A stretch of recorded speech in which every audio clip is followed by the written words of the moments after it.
Okay lang ako. No problem.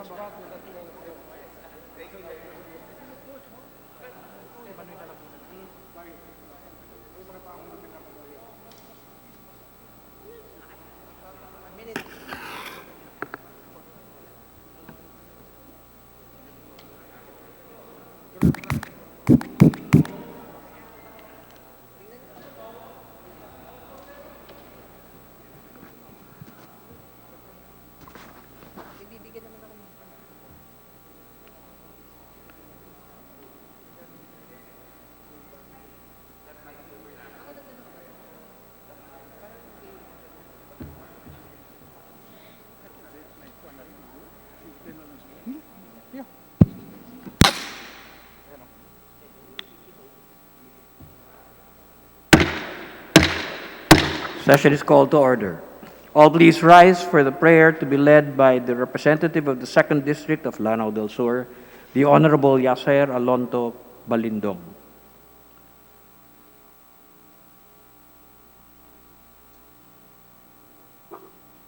Bismillahirrahmanirrahim.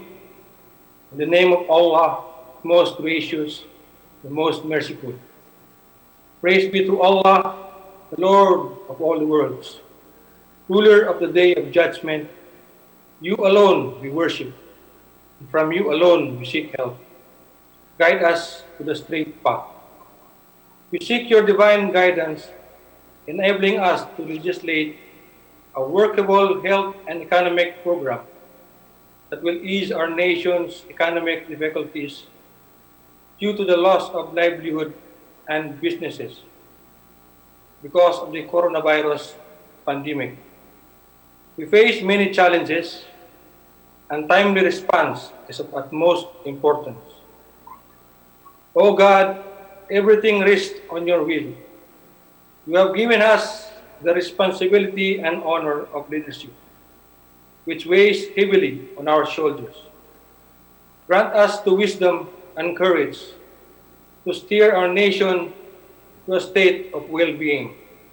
Rabbana atina fid dunya hasana wa fil akhirati hasana wa qina adzabannar walhamdulillahi rabbil alamin.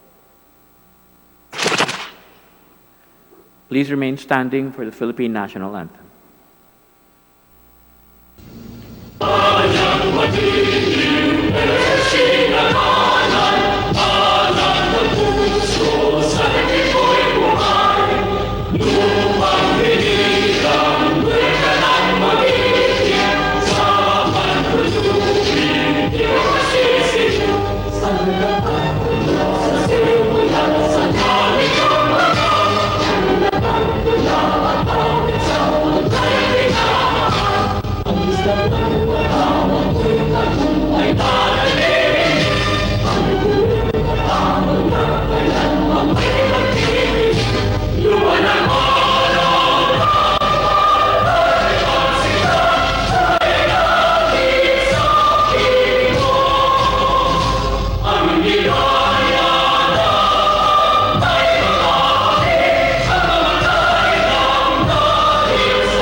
Majority Floor Leader. Mr. Speaker, I move that we call the roll of members, Mr. Speaker. Is there any objection? The Chair hears none. Motion is approved, and the Secretary General is directed to read the roll. Roll call of members. Honorable Representatives. Abante, Abaya, Bellanosa, Abueg Zaldivar, Abunda, Acop, Acosta, Acosta Alba, Adjong, Advincula, Agabas, Agaraw, Aglipay, Aguinaldo, Albano, Almario, Alonte, Alvarez Franz, Alvarez Senaro, Alvarez Pantaleon, Amante Matba, Amatong, Andaya, Angara, Aragones, Arbison, Arenas, Arroyo, Atienza, Mentado, Babasa, Bagatsing, Balindong, Banyas Nograles, Barba, Barbers, Baronda, Berzaga, Baskug, Bautista, Bautista Bandigan, Belmonte, Benitez, Bernos, Biason, Billones, Biron, Bolilla, Bondok, Bordado, Bravo, Brosas, Bulot, Bustos, Kabatbat, Kabotyan, Cabredo, Cagas, Calderon, Calixto, Caminero, Campos, Canama, Kawagdan, Cari, Castelo, Castro Franz,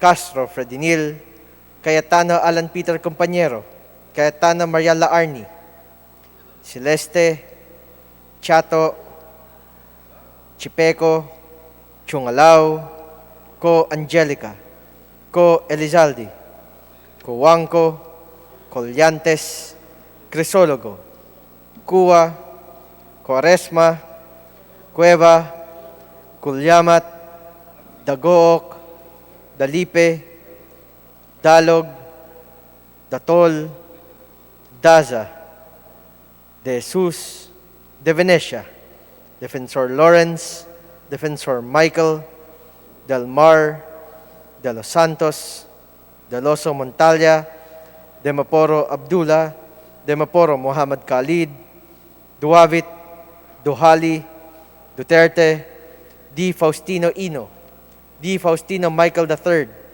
D. Ian Paul, Ebcas, Ecleo, Elago, Enverga, Erice, Ergel, Ermita Buhain, Escudero, Espina, Espino, Estrella, Fariñas Ria, Fariñas Rudy Cesar, Fernandez, Fernando, Fer Juliet, Fer Luis, Flores, Fortun, Fortuno, Frasco, Fuentebella, Gaite, Garbin, Garcia Jose Enrique, Garcia Pablo John, Garcia Vincent, Garin Janet, Garin Sharon, Gasataya, Gatchalian, Gato, Peron, Go Ed, Go Mark, Gonzaga, Gonzales Aurelio Dong,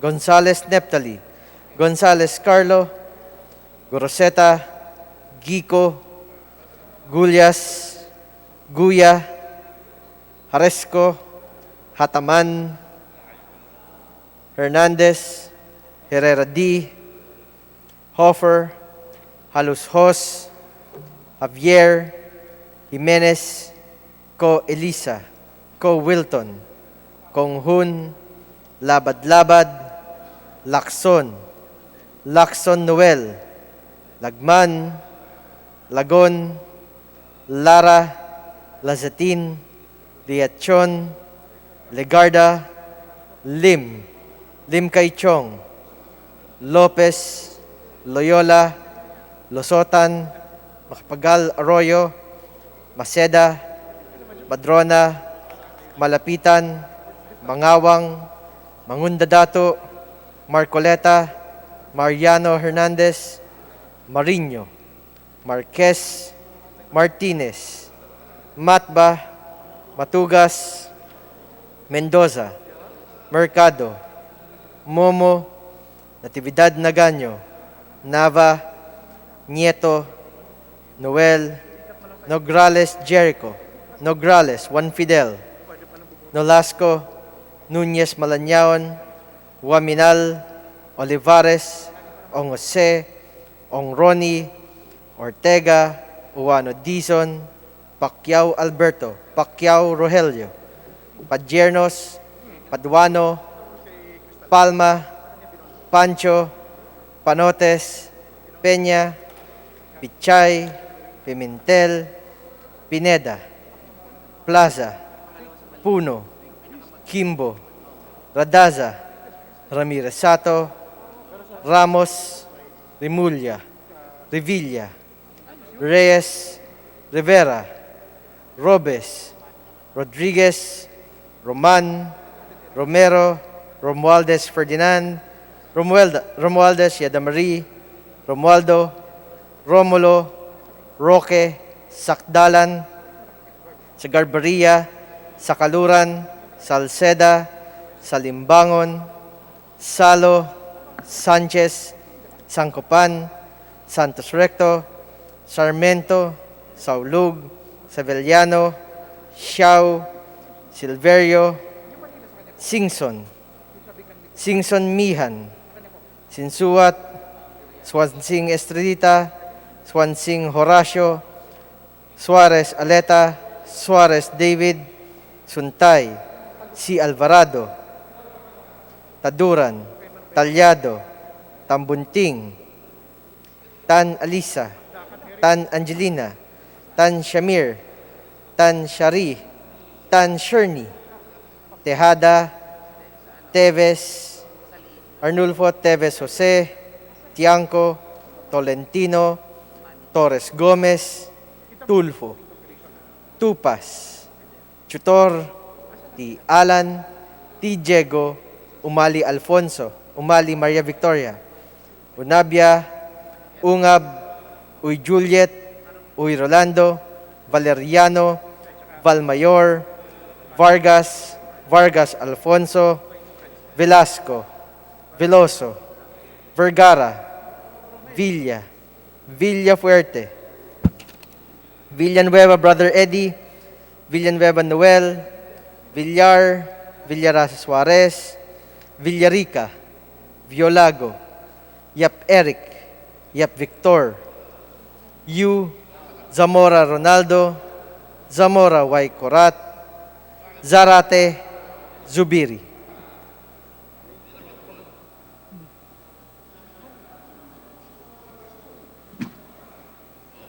Mr. Speaker, the roll call shows that 302 members responded to the call. With 302 members responding to the call, the chair declares the presence of a quorum. Majority Leader. Mr. Speaker, I move for the approval of the journal of the previous session, Journal number 57, dated May 18 to 20, 2020. Is there any objection? The chair hears none. Motion is approved, and Journal number 57 of May 20, 2020 is hereby approved. Majority Leader. Mr. Speaker, I move that we now proceed with the reference of business and request that the Secretary General be directed to read the titles of bills and resolutions on first reading, as well as communications and committee reports. I move so, Mr. Speaker. Is there any objection? The chair hears none. Motion is approved, and the Secretary General is directed to read bills on first reading for referral to the appropriate committees. Reference of business bills on first reading. House Bill number 6770, strengthening national preparedness and response to public health emergencies, by Representative Natividad Naganyo. To the Defeat COVID-19 Ad Hoc Committee. House Bill number 6771, creating one additional branch of the RTC 3rd Judicial Region in San Leonardo, Nueva Ecija, by Representative Natividad To Naganyo. the Committee on Justice. House Bill number 6772, displaying the names of fallen modern-day heroes during the COVID-19 pandemic at the libingan ng mga bayani or hero cemetery, by Representatives Fariñas Ria and Fariñas Rudez Cesar. To the Defeat COVID-19 Ad Hoc Committee.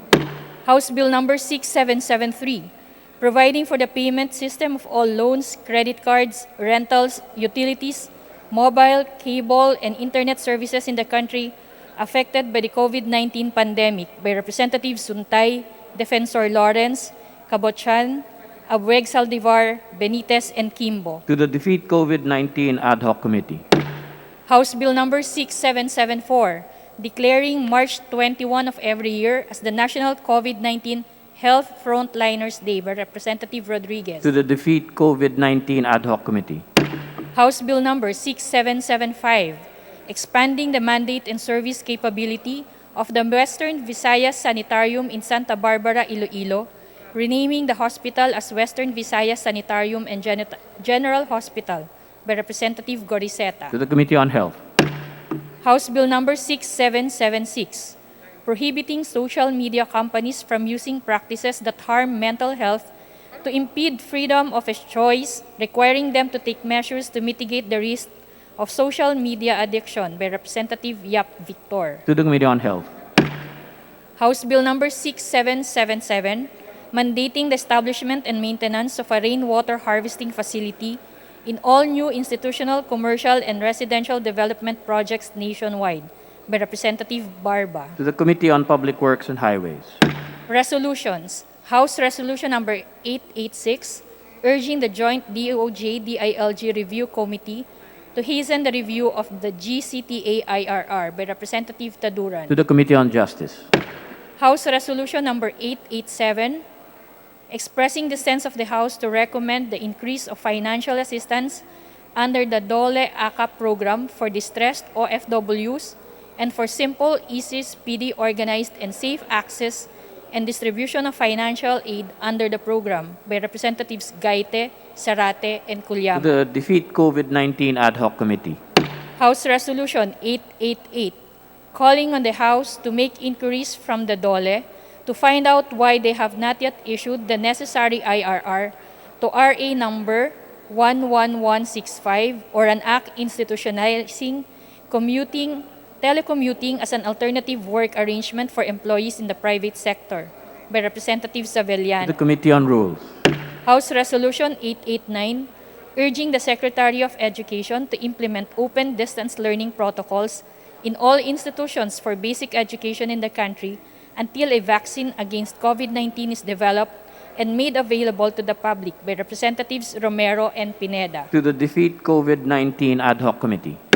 H.R. 890, expressing the sense of the House for the immediate dismissal of NCRPO Chief Major General Debold Sinas for failing to adhere to community quarantine protocols and relevant laws, and in light of the criminal and administrative charges filed by the PNP against him by Representatives Brosas, Sarate, Culyamat, Gaite, Castro Franz, and Elago. To the Committee on Public Order and Safety.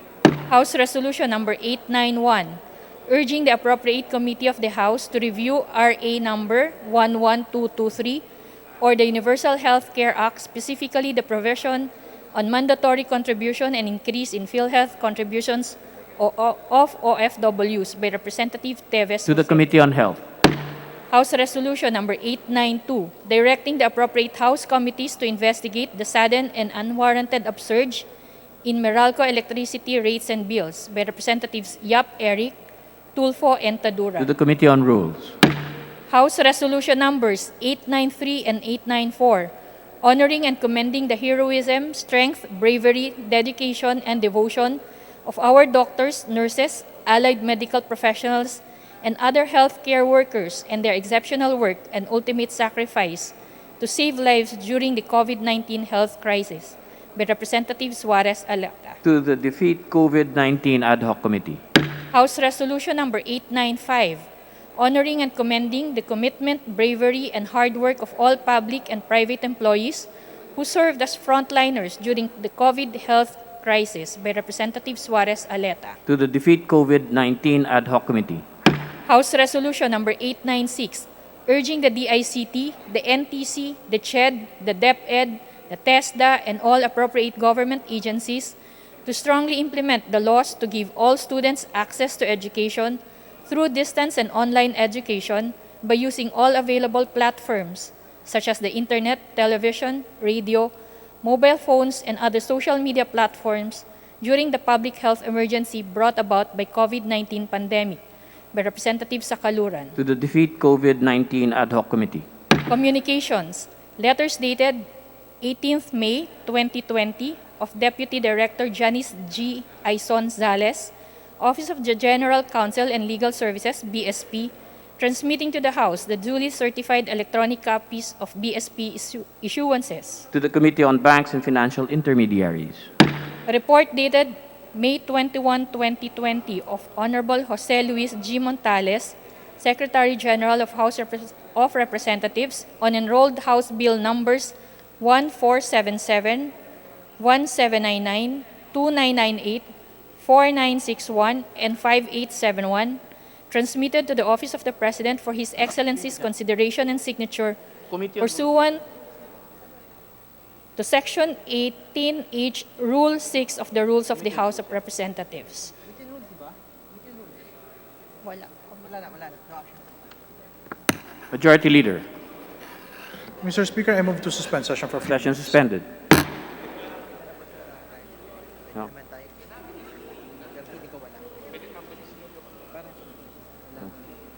Okay. Anong...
Wala pa po.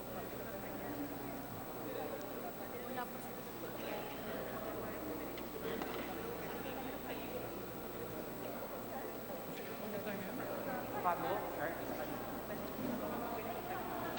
Ito yung kay Kong Sharon ba rin?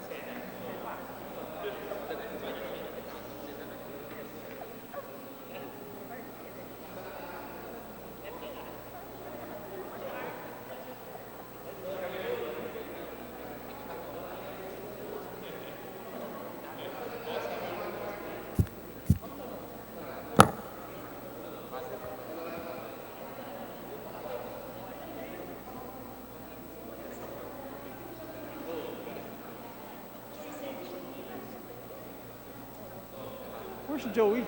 Is Joey here? Zoom, Zoom. Asa parehong Zoom, boss.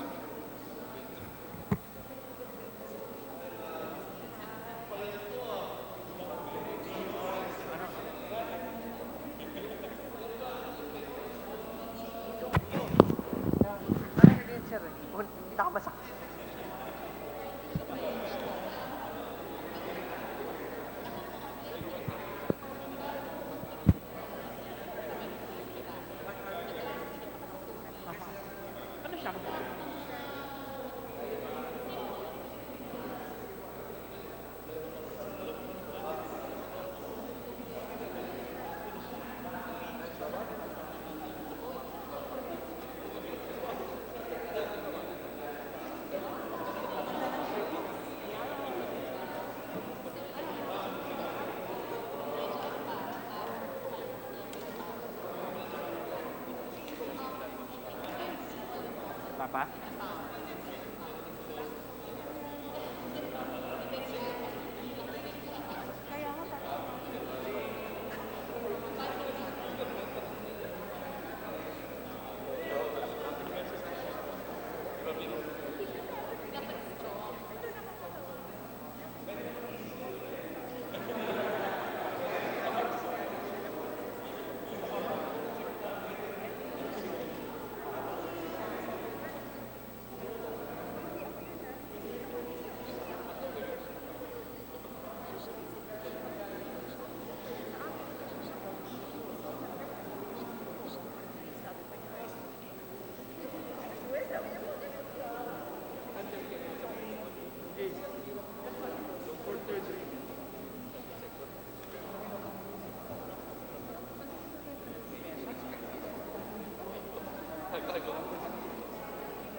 Binubuo pa lang sa committee.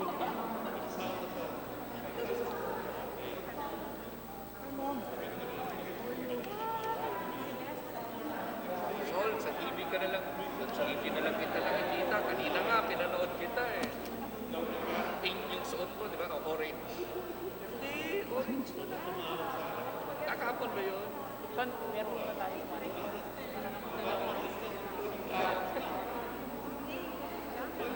Makapal na yung mukha. Yung mga ABS kanina. Nag-attend naman. Dito. Nag-attend na. Nakinig lang.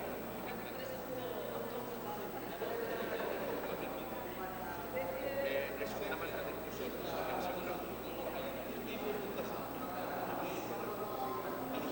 Dapat pala si Rani yung taga-banat. Kaya ako, Siyempre, siya. talaga.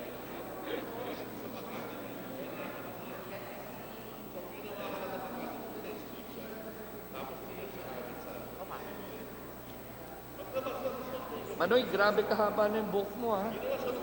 Si yun, sino nagupit sa'yo? Anak ko. Ha? Anak ko. Trim na yan? Trim na asawa ko. Oo. Ako, asawa ko si Tip kahapon. Sabi ko, mag-attend daw ng ABS franchise. Mag-TV ako. Kailangan. Hindi, kasi anak ko, hindi naman sanay na may Rani. Yung maganda yung gawa sa anak mo, sa ikaw. Wala, haba pa rin. Ito naman, walang-wala na.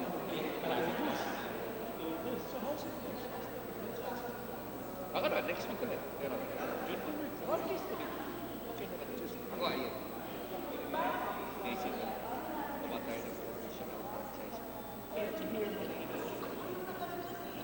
Karang ito. Hindi, member na.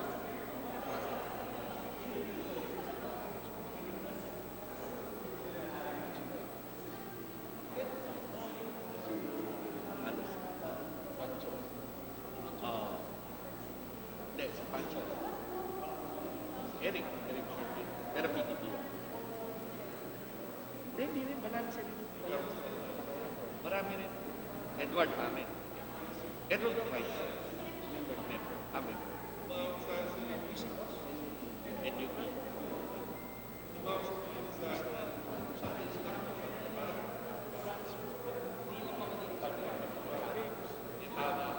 Palaging NUP yan. Si Bern Rosma. Baging siya. Abra. Hindi, iba na. No? Si Bernas pa, sa partido niya. Si J.B. Bernas.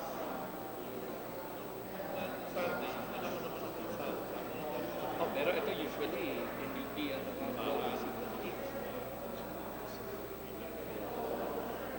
pero pare, gaming pastel. Sige. Grabe. I-ano na kita? Review. Sige. Sinusting na namin. We give the third. Musubuko. We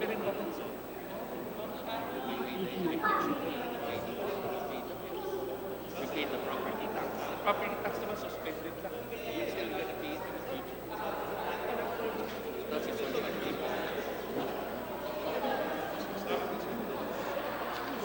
Mini, ano yung issue na to?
Para isipan mo, lahat ng soup na kaatin mo. Para ito, ang soup, lahat ng committee. Active si Manoy. Lagi kita nakikita sa mga Oo, yung mga ano na, sa trade, transport, bike share, hindi rin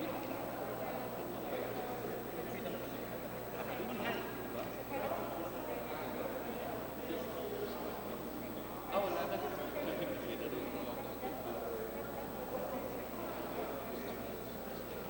Pareho tayo. Air purifier.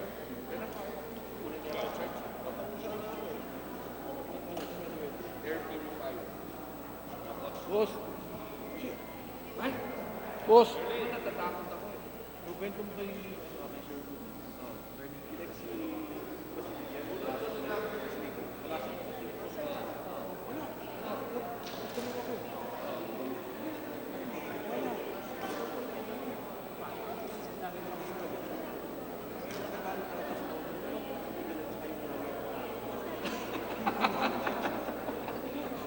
Ako naman, Mike, asawa ko, palagi rin na-remind magsuot nito. Natatakot ako, kaya tinanong ko si Yul. Sabi ko, pare, asawa mo ba nagbigay? Kasi palagi, tingnan mo. Kasi, hindi, kasi may GPS. Para totoong uuwi kami. Kaya tinanong ko kay Yul, kung yung asawa mo rin ba nito? Para sasabihin sa asawa mo, regaluhan ka rin ito. Napagod na rin yun. ano pala yung OC yun eh. Kaya organize. Oh, nabasa mo yung article? He's really like that. OC. Pala ito pati tinitip Pati lahat. Ganun ba yun? Actually, pag OC nga, gano'n naman talaga eh. everything na nangyayari sa city, alam niya. Wala kang lusotun, hindi yung chief of staff, city admin. Parang city admin doon. Kaya, Parang walang lalo power. na sa problema ng COVID, kaya ako OC yung tao. Lalo na. Alam mo saan siya natutuwa? Training ground. Yung sunog, yung Kentex Fire, yung chinetas. Sunog na sunog. 72 na kami. Dahil iwan sa loob ng public. Yun, first term na mayor, kakaroon niya ka lang. Nangyari. So, baptism of fire. After that, itong pandemic ito, maaga-maaga pa lang, as early as January, February, pag-running na yun. Tsaka maganda. Kaya tutok siya kasi ayaw niya nang mangyari. Tsaka walang sinatago. O yung mga frontliners ko pala may pasok. Hindi mo yung gano'n. 10 nga, pare sa Sampu pala. isang araw, 10. Tuwa. Nakikita mo na hindi siya nagpapapogi. Kaya yung information dapat. Because that's what's needed. Trabaho lang. Kaya pagkita rin siya. Usap ko lang isang araw. Kasi simula lockdown, di pa siya nagpapahinga. So parang sa kanya, dahil sa mga masatapos to. He's tired of thinking. You think about the food. You think about yung sa health issue. You think about politics also. Kaya hindi mo maiwasan doon. Swerte ka lang kami, walang kalaban. But yung Iniisip din politics natin na yung kasi, politics. simple. Saka, yung gano'n siya. Kasi wala kami wala ko si Maggie. Imagine mo, yung Kentex Fire, yung nagsunog at yun si Maggie. Parang inaasikaso namin. Nagsunog. Kinasunog ang pamilya namin. Politically pa, may bumabanat pa sa amin. So, ang hirap i-balance yun. Sorte kami nangyari. Politically. Walang tumitira sa although may tumitira naman sa Basta netizens talaga nakakapunan. makikita mo naman sa What? No? I can't tomorrow. I'm giving out relief. Huh? I will. nasa YouTube yun, ha? The last session. Nasa live to. Yan, narinig.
Pero ano eh.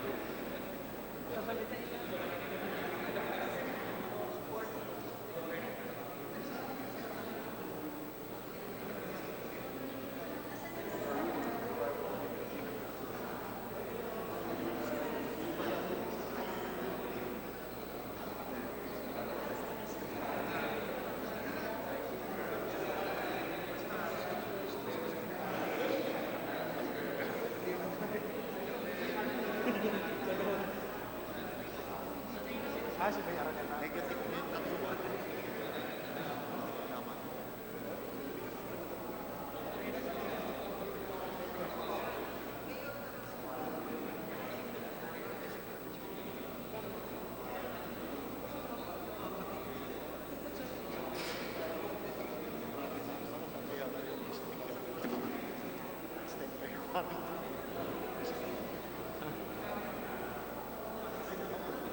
Session resumed. Mr. Speaker, I move that we take up additional reference of business and request that the Secretary General be directed to read the title of bills on first reading, as well as resolutions and communications. So moved, Mr. Is there any objection? The chair hears none. Motion is approved, and the Secretary General is directed to read bills on first reading for referral to the appropriate committees. House Bill Number 6815, an act providing an economic stimulus strategy for the effects of COVID-19 and providing funds therefore, by Representative Salceda. To the Committee on Rules. House Bill Number 6816, an act ensuring Philippine financial industry resiliency against COVID-19 pandemic. Representative Kua. To the Committee on Rules. House Bill Number 6817, an act prohibiting the discrimination against persons who are declared confirmed, suspect, probable, and recovered cases of COVID-19, repatriated Filipinos, healthcare workers, responders, and service workers, and providing penalties for violations thereof, by Representative Tupas and Bravo. To the Committee on Rules. Majority Leader. I move to suspend session for 5 minutes. Session suspended.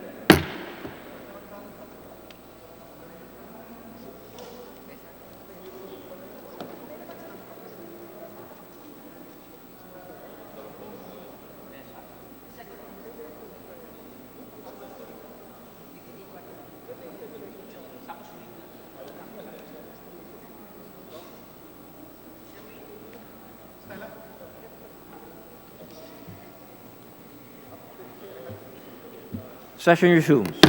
Majority Leader. Mr. Speaker, under the calendar of business, I move that we consider House Bill number 6815 under the committee report number 312 and request that the Secretary General be directed to read the title of the said measure. So moved, Mr. Speaker. Is there any objection? The chair hears none. Motion is approved, and the Secretary General is directed to read the title of House Bill 6815.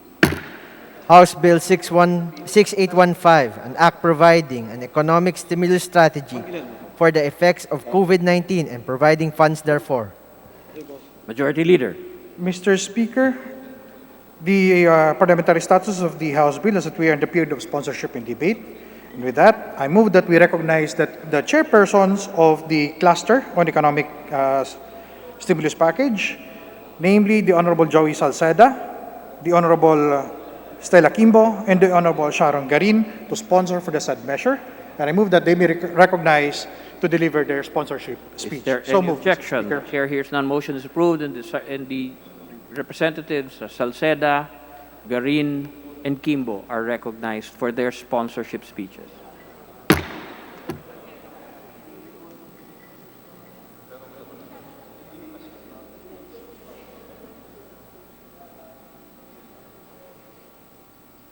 Sharon, nasa ba si ano? Joey? Stella, ikaw na lang muna. Sa Zoom. Stella, medyo may green card. Wala pa si Joey.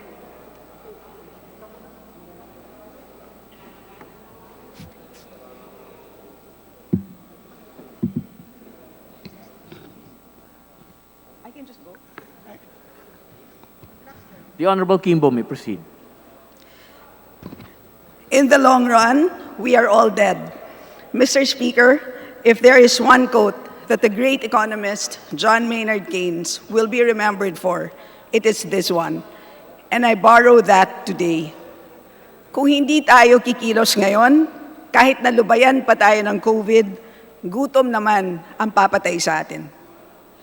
Today, our economy has been stopped dead in its tracks by COVID-19. About 84% of economic sectors have completely stopped operating during the lockdown. 70% of the one-strong Filipino workforce stayed at home.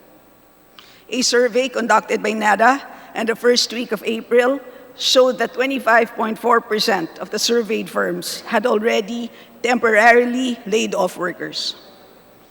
At muli, kung merong isa lamang na ekonomista na dapat pakinggan para sa problema ng unemployment, si John Maynard Keynes ito. His obra maestra, The General Theory of Employment, Interest, and Money, written in 1936, was a response to the Great Depression. Ang sabi niya, para tugunan ang kawalan ng trabaho, kailangan gumastos ang gobyerno. Ganito nakaraos ang Amerika sa Great Depression. And facing the biggest economic catastrophe of our lifetime, Congress must not sit idly by and allow this virus to kill our people and destroy our economy. The PESA bill seeks to restart the economy, revive business and consumer confidence, ensure business continuity, reverse unemployment trends, and redirect the economy towards a more resilient path. Now is the time to bring back what John Maynard Keynes referred to as animal spirits, which in one word means confidence. Ang pangunahing inspirasyon ng PESA, Mr. Speaker, ay ang Pilipinong manggagawa. In the short run, we must protect the Filipino worker from the risk of job loss. To do this, we must ensure business continuity. If businesses fold up, unfortunately, the first to go would be the workers, not the factory, nor the machines. Hence, we must protect the small businesses from the risk of bankruptcy. The COVID-19 pandemic has caused an unprecedented scale of economic disruption, valued at 1.2 trillion pesos a few weeks ago. Baka nga umabot pa sa 2 trillion pesos ang kawalan. The lockdown has caused the liquidity of non-essential businesses to run dry. Kahit wala silang kita, patuloy ang kanilang pagbayad ng sweldo sa mga empleyado at renta sa kanilang mga pwesto. At pag pwede nang magbukas ulit, ubos na ang kanilang puhunan. At kahit matapos na ang lockdown, patuloy ang malubhang epekto sa ilang mga sektor, partikular na ang turismo, pati ang exporters natin. Ang naging karanasan din natin sa pag-lift ng ECQ sa iba't ibang lugar, kahit pwede nang bumalik sa hanap buhay, takot pa rin ang tao lumabas sa kanilang mga tahanan. Meron pa ring fear factor sa mga pabrika at pamilihan ng bayan. The PESA bill seeks to plug these three sources of economic leaks. To address the fear factor among workers and consumers, we propose to fund massive testing for COVID-19 as part of a proper disease surveillance protocol, including the enforcement of minimum health standards in the workplace. To address businesses' liquidity concerns, we propose transitional measures such as wage subsidies, interest-free loans, loan guarantees, grants to assist businesses to cope in the post-COVID world, and regulatory relief and policy interventions that will ease the burden of restarting, especially for small businesses. To address the long-term loss of demand in industries like tourism, trade, and transport, we propose sectoral programs that will tide them over so they can continue to significantly contribute to GDP and perform their function as the pillars of inclusive long-run growth. The PESA bill also looks beyond the short run to avert the Keynesian prospect of death in the long run. We propose structural measures which are needed to make the economy more resilient or more capable of recovering from shocks such as the COVID pandemic. Kung mangyari ulit ang isang mala-COVID na delubyo, handa ba ang ating mga magsasaka na pakainin ang bawat Pilipino? Titigil pa rin ba ang pag-aaral ng ating mga anak? Sapat ba ang infrastruktura natin tulad ng broadband, mga kalsada at palengke, mga paaralan, mga ospital? Magiging malawakan ba ang social protection programs tulad ng unemployment insurance pag mangyari ito ulit? Maayos na kaya ang listahan ng mga nangangailangan ng ayuda? Kasama din sa PESA ang ilang kasagutan sa mga tanong na ito. The cost of PESA interventions is 568 billion pesos. Some say that amount is astronomical. We say that this is a small price to pay for our economy to be given a second chance. Huwag natin pakawalan ang second chance. Hindi lamang si Popoy at si Basha ang may karapatan magkaroon ng second chance. Ang bawat Juan de la Cruz din. But can we afford this? The short answer is yes. How can we afford this when the economic managers estimate that even without economic stimulus, the budget deficit will be 8.1% of GDP, with an expected GDP contraction of 3%, and this is way over the expected 3.2% budget deficit estimated pre-COVID. But we argue that that's precisely the reason why we need to pump prime the economy. Let us not idly accept our fate of an economic contraction. Let's spend 568 billion and immediately get back on the path to recovery. The BSP has done its part in implementing proactive monetary policy that gives banks the incentives to lend to small businesses. But despite the increase in available loanable funds for MSMEs, data from the BSP show that the amount of new loans to MSMEs dropped from 39 billion in March to only about 9 billion in April. What we badly need is fiscal stimulus to ensure that liquidity is not trapped. With more government spending, business confidence can return, animal spirits are awakened, and bullish markets can eventually return. Kailangan kumilos ang gobyerno para siguradong makautang ang mga maliliit na negosyo at gamitin ang utang sa tamang paraan. With the fiscal stimulus of 568 billion pesos and monetary policy that increases available loanable funds in the banking system by 800 billion pesos, our economy should be back on track. Beyond these technicalities, Mr. Speaker, ito ang kwento na may pamagat na PESA bill.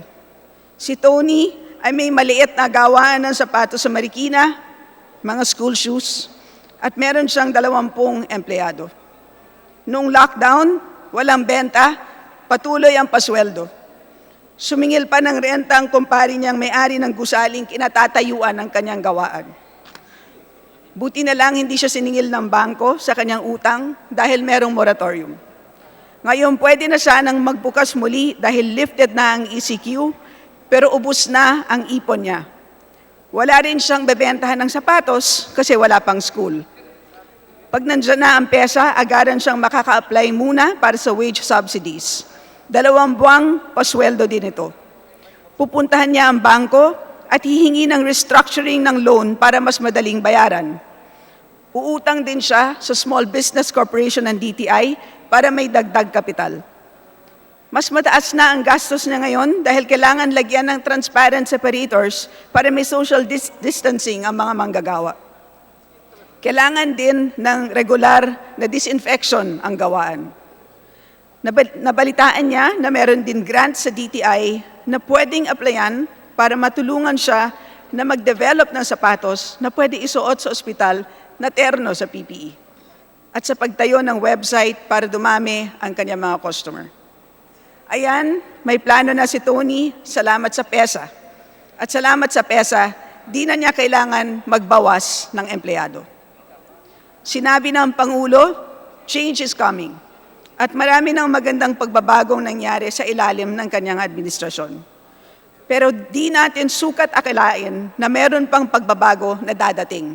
Itago natin sa pangalang New Normal. Indeed, change comes in mysterious ways. PESA is that platform for change. Without PESA, we miss out on a huge opportunity for economic change. With PESA, we restart, we recover, and we redirect our trajectory of growth. A vote for PESA bill is a vote for new beginnings. Thank you, Mr. Speaker.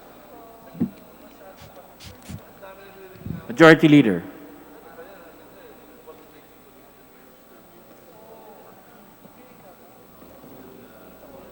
Mr. Speaker, next to deliver the sponsorship speech is the Honorable Joey Salceda. The Honorable Joey Salceda is recognized for his sponsorship speech. Maraming salamat, Mr. Speaker. Ito pong ating pong panukala ay isang inisyatibo ng buong Kamara upang ating pong mapanumbalik ang sigla ng ating ekonomiya. Tinatawag po ngayon siya bilang Enhanced Stimulus Program for Economic Recovery and Advancement or ESPERA. Next. Next. Next. Next. Balikan lang po natin yung 2008 para po matuto tayo, para alam natin kung anong gagawin. Makikita natin po dyan, nagsimula bumagsak bandang Oktubre 2007 at yun po, lalong dumapa yung buong mundo hanggang March 2009. Pero ano ginawa ng Pilipinas sa ilalim po ni Pangulong Gloria Macapagal Arroyo? Next. Next. Kitang-kita po natin dito ang isang V-shaped recovery. Next. Ito po ang balak gawin ng Kongreso para po sa ekonomiya ng Pilipinas. Next. Kitang-kita niyo po dyan ang tinatawag na V-shaped recovery, kaya ng Pilipinas. Noong 2008 pa lang, January, ang Pilipinas ang isa sa nanguna na magkaroon po ng economic stimulus plan.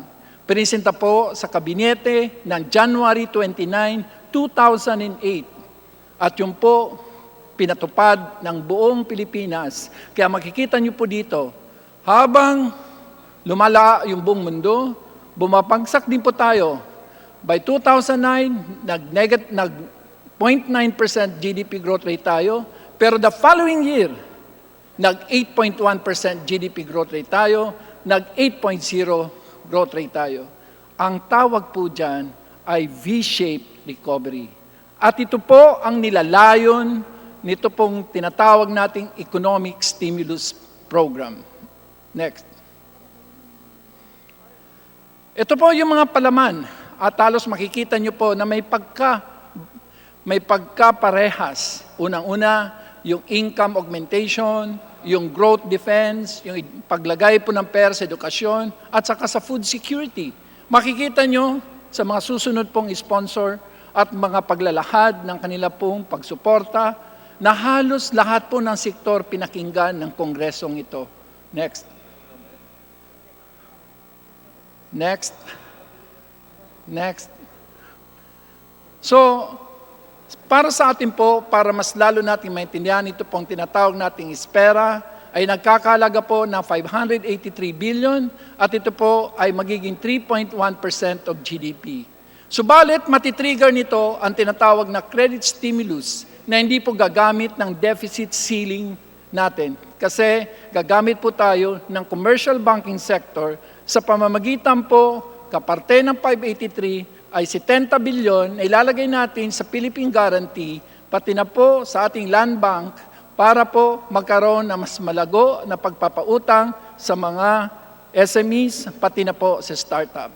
At syempre, wala akong stimulus tulad no po na ginawa ng Pilipinas noong 2008-2009. Kaya nagkaroon tayo ng V-shaped recovery, kundi nung panahon na yon, front-loading lang, 60% front-loading ng lahat po na infrastruktura na dati hindi ginagawa.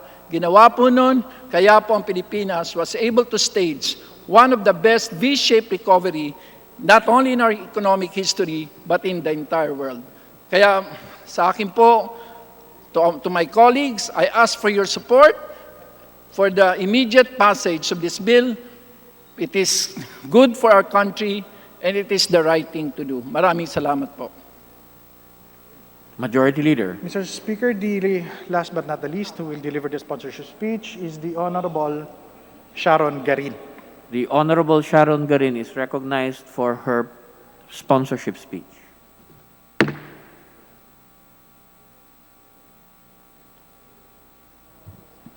Thank you, Mr. Speaker. Mr. Speaker, according to Karl von Clausewitz, war is the realm of uncertainty. 3/4 of the factors on which action in war is based are wrapped in a fog of greater or lesser uncertainty. A sensitive and discriminating judgment is called for, a skilled intelligence to scent out the truth. We are in a fog of war, Mr. Speaker. When a soldier is in a battle, he gets confused. There's uncertainty. He does not know his own capacity. He does not know the capacity of his own enemies.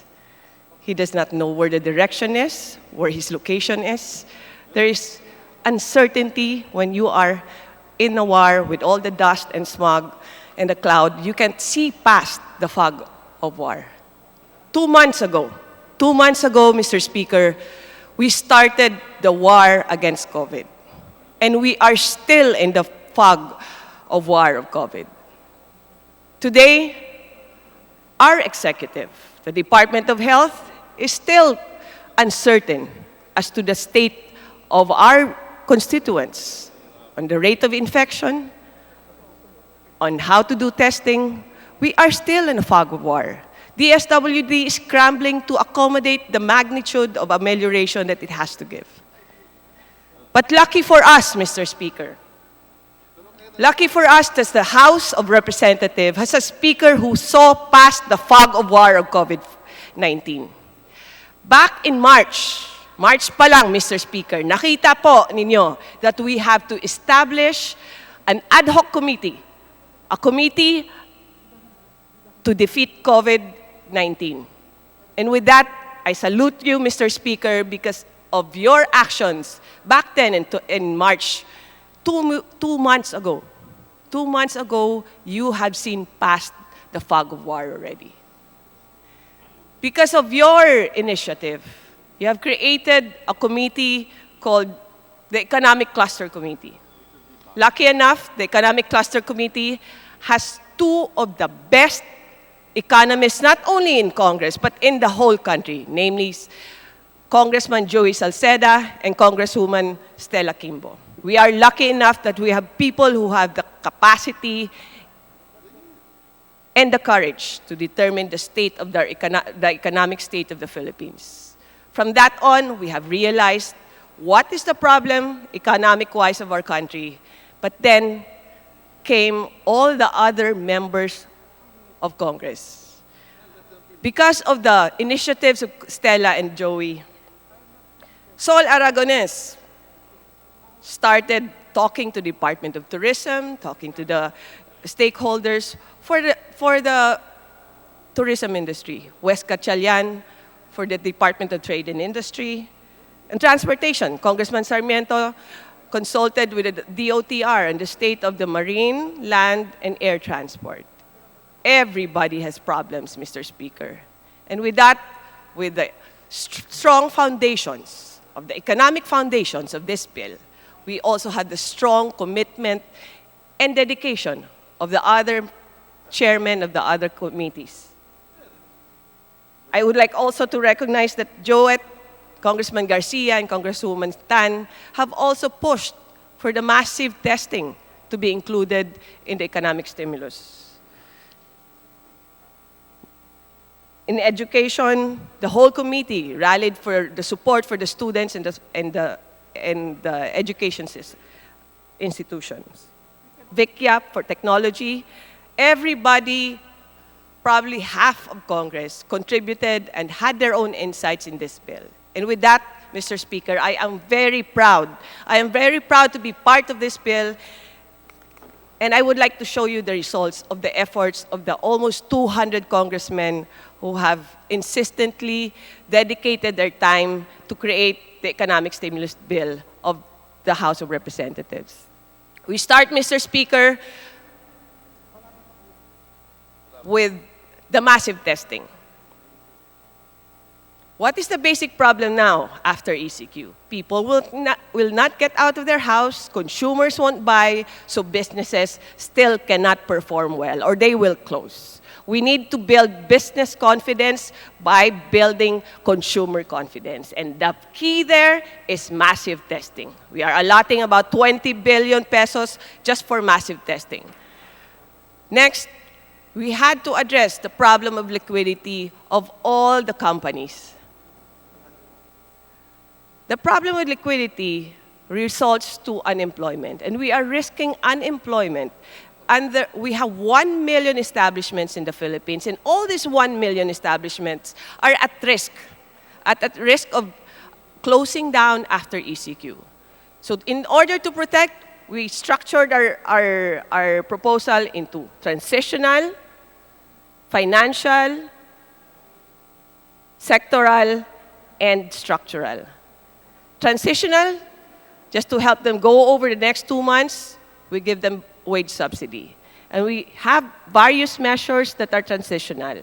But you can only get subsidy from the government if you retain 75% of your employees for 2 months. Next, we go to financial. You can borrow zero-interest loans, but only if you retain 75% of your employees for at least 1 year. Then you can get zero-interest loans. These are all tied up in employment, Mr. Speaker. Next, we have sectoral, because we have identified MSMEs, tourism, trade, transportation, and agriculture as critical industries. This will not survive without intervention from the government specific to their respective industries. And lastly, we have structural, in which these are more long-term, in which the most important part of the structural reforms is the build, build, build. We have to infuse more infrastructure because the multiplier effect of infrastructure is one of the biggest among the industry. And it is also the biggest in job generation. Mr. Speaker, I humbly request for this body to speedily approve the proposed economic stimulus bill prepared by the DCC committee, the Committee on Defeat COVID Committee. While we are debating in this floor, we are debating in Congress, a restaurant will close because they won't have any more customers because of the minimum health standards. While we are debating here in the floor, a tricycle driver might lose his livelihood because of all the minimum health standards imposed on them. That only 50% of passengers can ride the public utility vehicle. While we delay, another OFW might be forced to come back and lose their livelihood. While we prolong discussion of this bill, more farmers might have to throw away their produce because the logistics is very poorly done from the supplier to the buyer.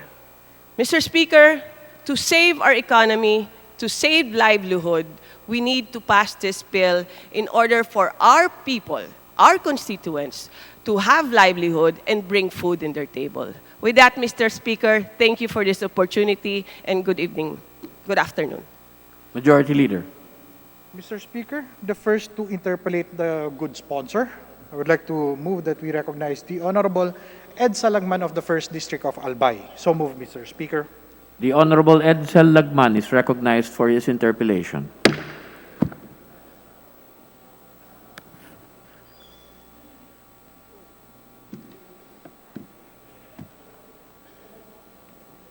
Mr. Speaker, Please proceed. Mr. Speaker, I am in favor of this measure, the PESA bill, because in fact I have authored House Bill number 6693, appropriating the amount of 1 trillion pesos for the continued emergency assistance and stimulus package for COVID-19 response. And many of the provisions in this bill have been incorporated in the PESA bill. For example, on labor, on transportation, on tourism, on health, on the Department of Agriculture, on trade, like the MSMEs, among others. Truly, not since the Black Death decimated 60% of the afflicted populations in Europe and Western Asia in the mid-14th century, has a deadly contagion devastated the world with inordinate loss of lives and crippling economic downturn than the current COVID-19 pandemic. But I have certain questions to ask for clarification. So may I know whether the distinguished sponsor would yield to some interpellations? Gladly, Mr. Speaker. First of all, may we know how much is the total amount appropriated in PESA spanning a period of 4 years from 2020 this year up to 2023? Mr. Speaker, we have proposed a total amount of 568 billion pesos for 2020, and then for the next 3 years, 650 billion for infrastructure. So it's a total of about 1.3 trillion pesos. Yes, I think it's, to be exact, it's 1.313.01 trillion pesos. Or translated into dollars, at the present exchange rate of $1 to 50.73 pesos, that would be 25,882,318,154.94 US dollars. Is that correct? Yes, Mr. Speaker.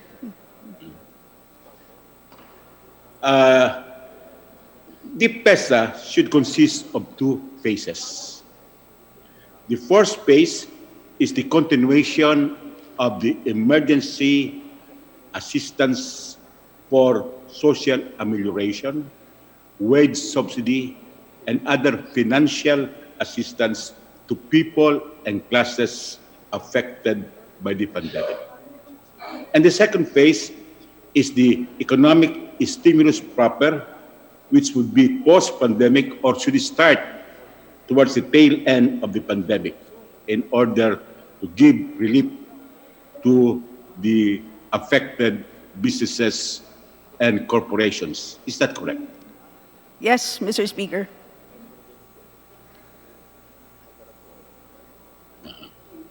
Now, for the first phase of PESA, how much is appropriated?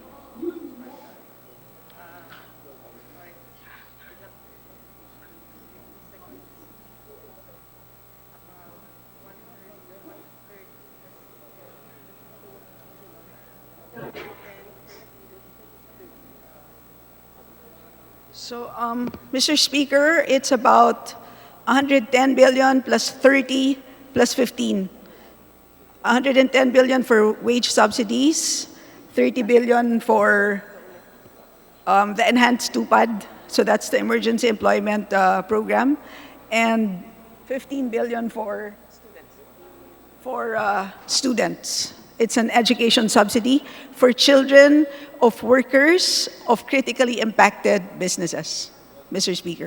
So it's actually 10 billion plus 110 billion plus 30 billion plus 15 billion for mass testing for 1 year, wage Yes. subsidies, enhanced TUPAD, emergency subsidy to students respectively, or a total of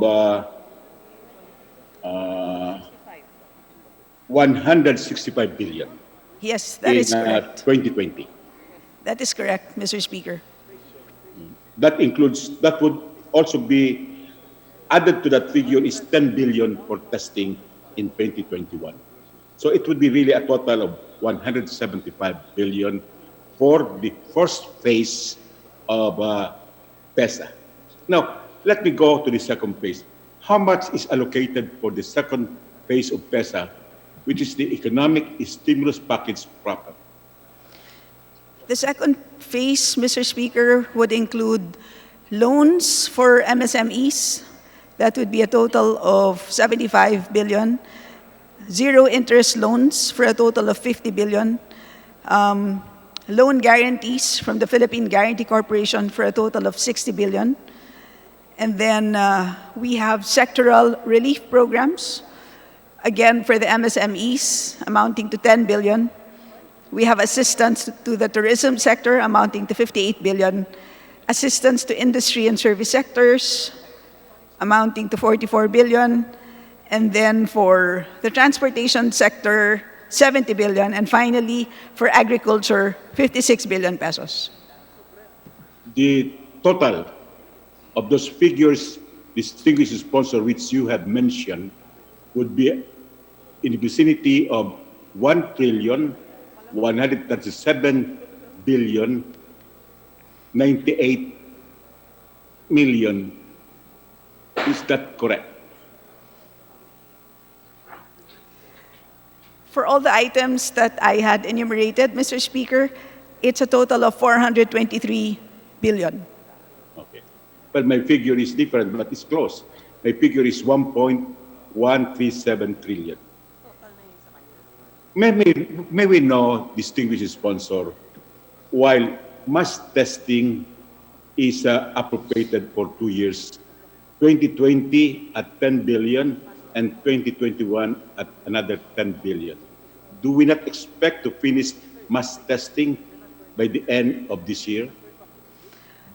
Mr. Speaker, hindi natin alam, unfortunately, kung gaano katagal ang pandemya na to. Ang sabi po ng mga eksperto sa Amerika, aabutin pa tayo ng at least 1 year bago tayo magkaroon ng bakuna para sa COVID. So we would have to prepare for at least 18 months, for purposes of testing. And alam naman po natin na ang dahilan po kung bakit tayo naglagay ng funding para sa mass testing ay para po manumbalik ang kumpiyansa ng ating mga manggagawa, manumbalik ang kumpiyansa ng ating mga consumers. Yan po ang tanging paraan para po bumalik ang sigla ng ating ekonomiya. This is the only way that we can effectively reopen our economy. So we estimated very roughly that if we would allot 2 tests for every, for say, 10 million workers. Bakit 10 million po? Umpisahan siguro natin ang mga workers sa mga metropolitan areas. So kasama po dyan ang Metro Manila, kasama po dyan ang Davao, Cebu, and other metropolitan areas. Roughly po, ang estimate po namin dyan is about 10 million pesos. And of course, kailangan din po natin i-consider ang capacity ng ating testing facilities. So right now, the way we had worded the provision on mass testing, it is very general, it is broad. Kung ano po ang protocols na i-recommend ng DOH, yan po ang susundan natin. And right now, ang protocol po ng DOH is that we test only the symptomatics, although they had recently issued return to work guidelines, which would also have some guidelines on the use of rapid test kits. And because rapid test kits would have a false negative rate, according to experts, of about 15%, and false positives of, say, 10%, kailangan po ng confirmatory tests ang mga yan. And of course, they would require confirmatory tests using our PCR labs. So ultimately, ang isang malaking constraint would be the capacity of our PCR labs. So at this point po, yan ang dahilan kung bakit ganyan po ang pacing na naiisip po natin pagdating po sa mass testing. That's all right with me, that we are sending a signal to our people that mass testing will continue up to 2021. Now, may we know what is the basis of this 10 billion per year, or a total of 20 billion for mass testing? So muli po, ang rough estimates po niyan, kung gumamit po tayo ng rapid test kits sa halagang 450 pesos each, at we allotted for repeat testing just to increase accuracy. So i-multiply po natin ang 450 by 2. And again, babalik po tayo sa estimate na 10 million workers ang uumpisahan po natin sa testing. So yan po ay 9 billion pesos. And of course, for a test to be properly administered, we would also need proper training, proper equipment, and we allotted 10% for that. So for a total of 10 billion pesos. Thank you, distinguished sponsor. But may we know whether we have defined what is mass testing in this bill? Actually, Mr. Speaker, the provision's title is massive testing. The idea here is that we would want the testing to go beyond the symptomatics. That's the main idea.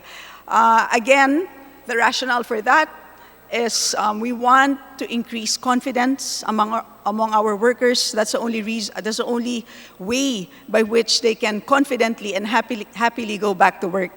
So, again, maybe it's really to cover testing for the asymptomatics, which we feel would be mostly for workers, Mr. Speaker.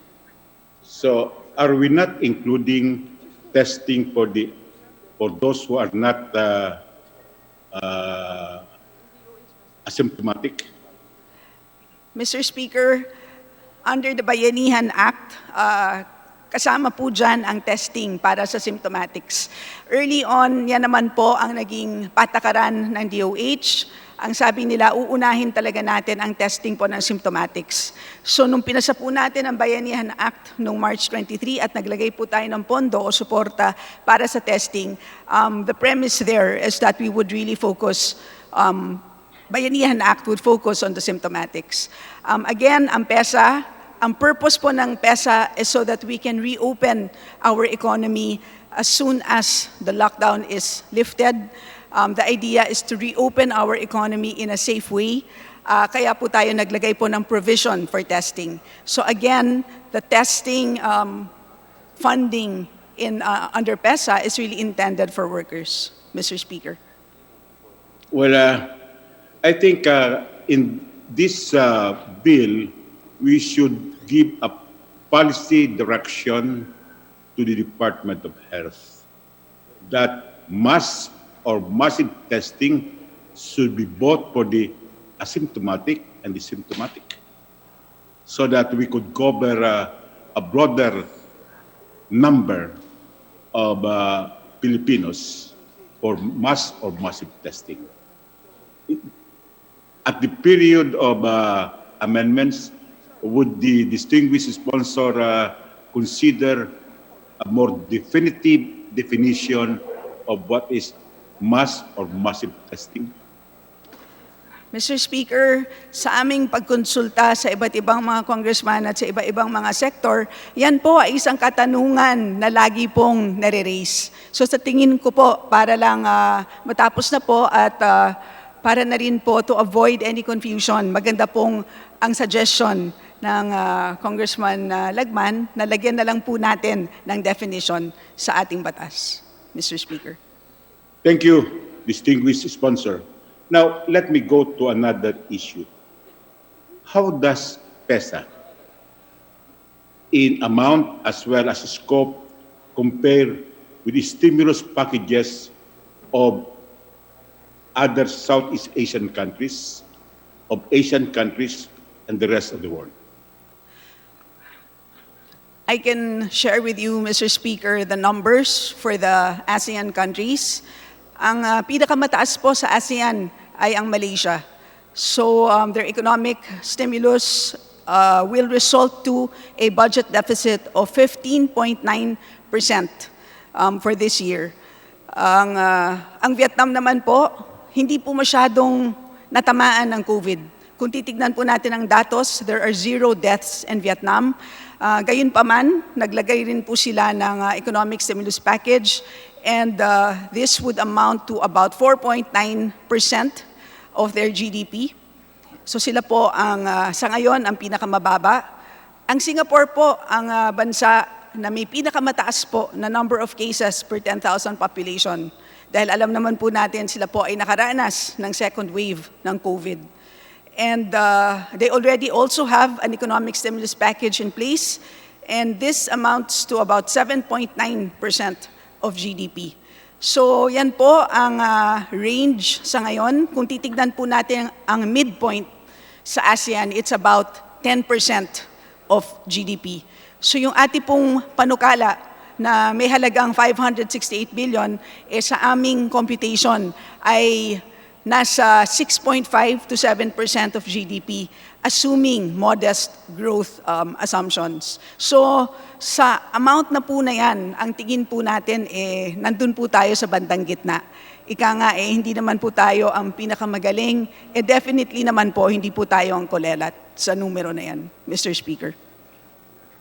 Well, let me just underscore that what we are appropriating for a span of 4 years is a total of 1.313 trillion, or equivalent to 25.8 billion US dollars. Now, let us go to specifics. With respect to Malaysia, the stimulus package of Malaysia is equivalent to 60.5 billion US dollars. With respect to Thailand, the equivalent is 58.3 billion US dollars. With respect to Singapore, is 42.3 billion US dollars. And with respect to Indonesia, it's 29.1 billion US dollars. So, compared to Malaysia, Thailand, Singapore, and Indonesia, we have a lesser appropriation for the stimulus package, despite the fact that we are about number 2 or number 3 in the number of confirmed cases of COVID-19, and we are number 2 to Indonesia in the number of deaths so far. We are not going to consider anymore, say, Vietnam and Cambodia, because in fact they have 0 deaths with respect to the pandemic. I don't want to go anymore to South Korea or to Japan or to USA or Italy, Germany, UK, Spain, Australia, and Canada. They have much bigger appropriations. Now,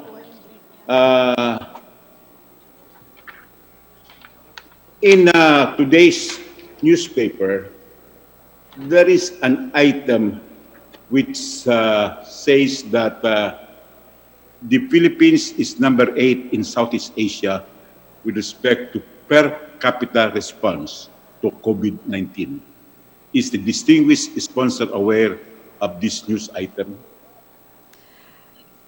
Mr. Speaker, I have not seen that news item, but I am keeping tabs on the COVID statistics among the ASEAN countries. So I know that in the ASEAN, we have the second to the highest number of cases per 10,000 population. We have the highest number of deaths per 10,000 population.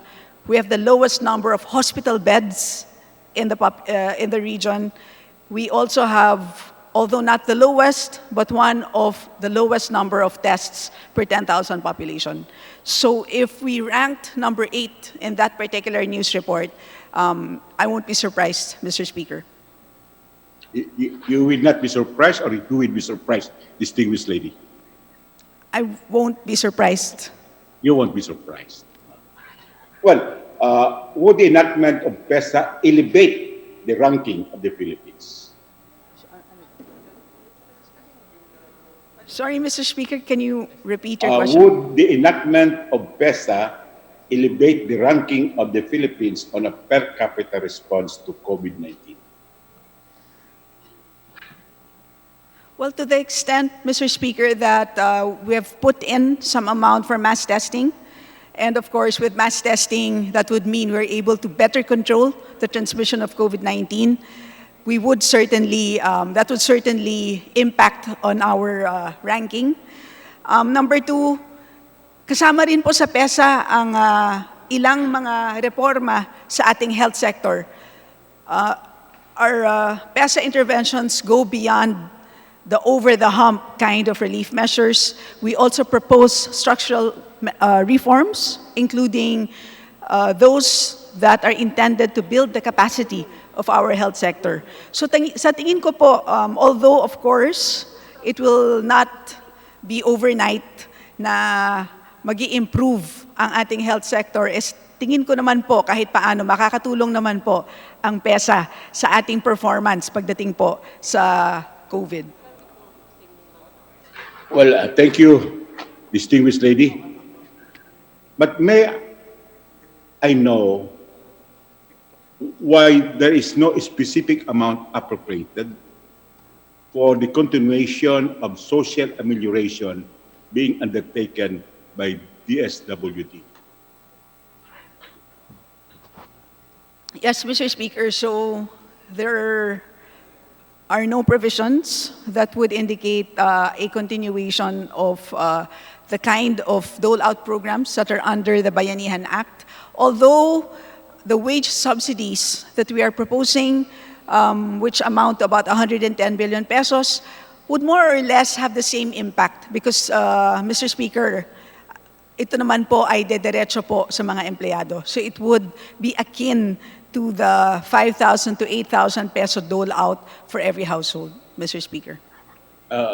Presently, under the Bayanihan Act, which is about to expire, there is a distinction between wage subsidy undertaken by the Department of Labor and Employment and social amelioration being undertaken by DSWD. Why are we not continuing with such programs? We are continuing labor's wage subsidy, but we are not continuing under this PESA bill, the social amelioration being undertaken by DSWD. I have been in consultation with DSWD when I prepared my bill, and they told me that they still need assistance from the national government with respect to social amelioration, because we cannot completely rely on the 2019 and 2020 General Appropriations Act. We cannot milk dry these appropriations because we would be stepping on very important and equally prioritized measures and programs. Mr. Speaker, I don't think we have any argument as to whether or not households are in dire need of increases in their budgets. So, ang tingin kong pinag-uusapan lang natin is ang paraan kung paano natin gagawin yan. Sa ilalim po ng Bayanihan Act, ang naging approach po dyan ay dole-out. So isa po siyang subsidy sa household. Dito naman po sa PESA, kahit po ang resulta ay ganun din dahil madadagdagan po ang gastusin, ang panggastos ng mga households, ang filosofiya po sa ilalim ng PESA ay medyo iba ng kaunti. Ang sabi po natin is tulungan natin po ang mga maliliit na negosyo nang sa ganon ay hindi po matatanggal sa trabaho ang mga empleyado. At ang mga empleyado ay tuloy-tuloy pong makakakuha ng sweldo. Ang ending po pareho. No? Kaya lang iba po ang mekanismo ng pagbigay ng ayuda sa household. Under the Bayanihan Act, ang pagbigay po ng ayuda ay dole out. Under the PESA bill, ang pagbigay po ng ayuda ay sweldo. So yun po ang pagkakaiba. Isang salita lang po ang pagkakaiba ng dalawang approach. Sustainability. Yan po sa tingin namin ang pagkakaiba. Ang sabi nga natin, yung Bayanihan Act, ang ginawa po natin dyan, dahil wala po tayong choice, we ended up giving fish to the fishermen. Pero po under the PESA Act, dahil nakakita po tayo ng sustainability issues, ang naging approach po natin is tulungan na lang natin ang fisherman na ayusin ang kanyang lambat at ang kanyang bangka. Nang sa ganon ay maging sustainable po ang ayudang binibigay po ng gobyerno sa bawat household. Yun po, Mr. Speaker. Well, there is really a difference between social amelioration, which is assistance to distressed households, which are marginalized, and wage subsidy to those displaced workers. But at the proper time, would the distinguished lady consider an amendment to include some appropriations to continue with the social amelioration program of the DSWD? And I have data to present that they still need the said appropriation. Mr. Speaker, from the very beginning, we made a commitment to be data-driven in our proposals. Magandang balita po na merong datos po si Congressman Lagman, and we would be happy to see that data. And whatever recommendations you have for the purpose of helping our distressed households, we shall refer that to the committee, Mr. Speaker. Thank you, distinguished sponsor. Now, may we know why there is no specific appropriation for agrarian reform beneficiaries and agrarian reform communities except the condonation of loans of agrarian beneficiaries? Because I understand, and I have in receipt the two programs of the Department of Agrarian Reform on a stimulus package other than condonation of loans of agrarian reform beneficiaries. Mr. Speaker, ang layunin talaga ng PESA bill is para maitawid natin ang ating mga manggagawa, ang ating mga pamilya, para lamang po we can begin to plot our new economic destiny. So kaya po meron tayong transitional measures which are literally over-the-hump measures. Kaya nandyan po ang mga wage subsidies, nandyan po ang interest-free loans. Pero po, pagdating po sa mga pangmatagalan na reforma na kailangan natin para sa ating ekonomiya, palagay po namin, baka po that would be better discussed perhaps pagdating po ng ating mga budget hearings. So sa ngayon po, modest po ang layunin ng PESA. It's really to get through this economic crisis, which we think is temporary. Of course, inaabangan po natin ang pagdating ng bakuna, pero sa tingin po natin, if the vaccine comes in 12 to 18 months, itong krisis na nararanasan po natin ngayon ay matatapos din po sa pagdating ng bakuna. Pagdating po sa agrarian reform, pagdating po sa agricultural sector, ang nakita po namin based on our assessment is that ang pag-condone po ng mga utang ng agrarian reform beneficiaries ay siya pong isang effective na paraan para po pantawid po sa kanila in the next 6 months. And that is quite impactful because there are about, I think the total amount of loans to be condoned is something like 54 billion pesos. So napakalaki po niyan considering that we have about 2.7 million agrarian reform, the 54 billion pesos would cover about 2.7 million hectares. So, ibig sabihin po, malawak po ang sakop ng 54 billion pesos na yan. So, yan po ang naging approach po namin sa PESA.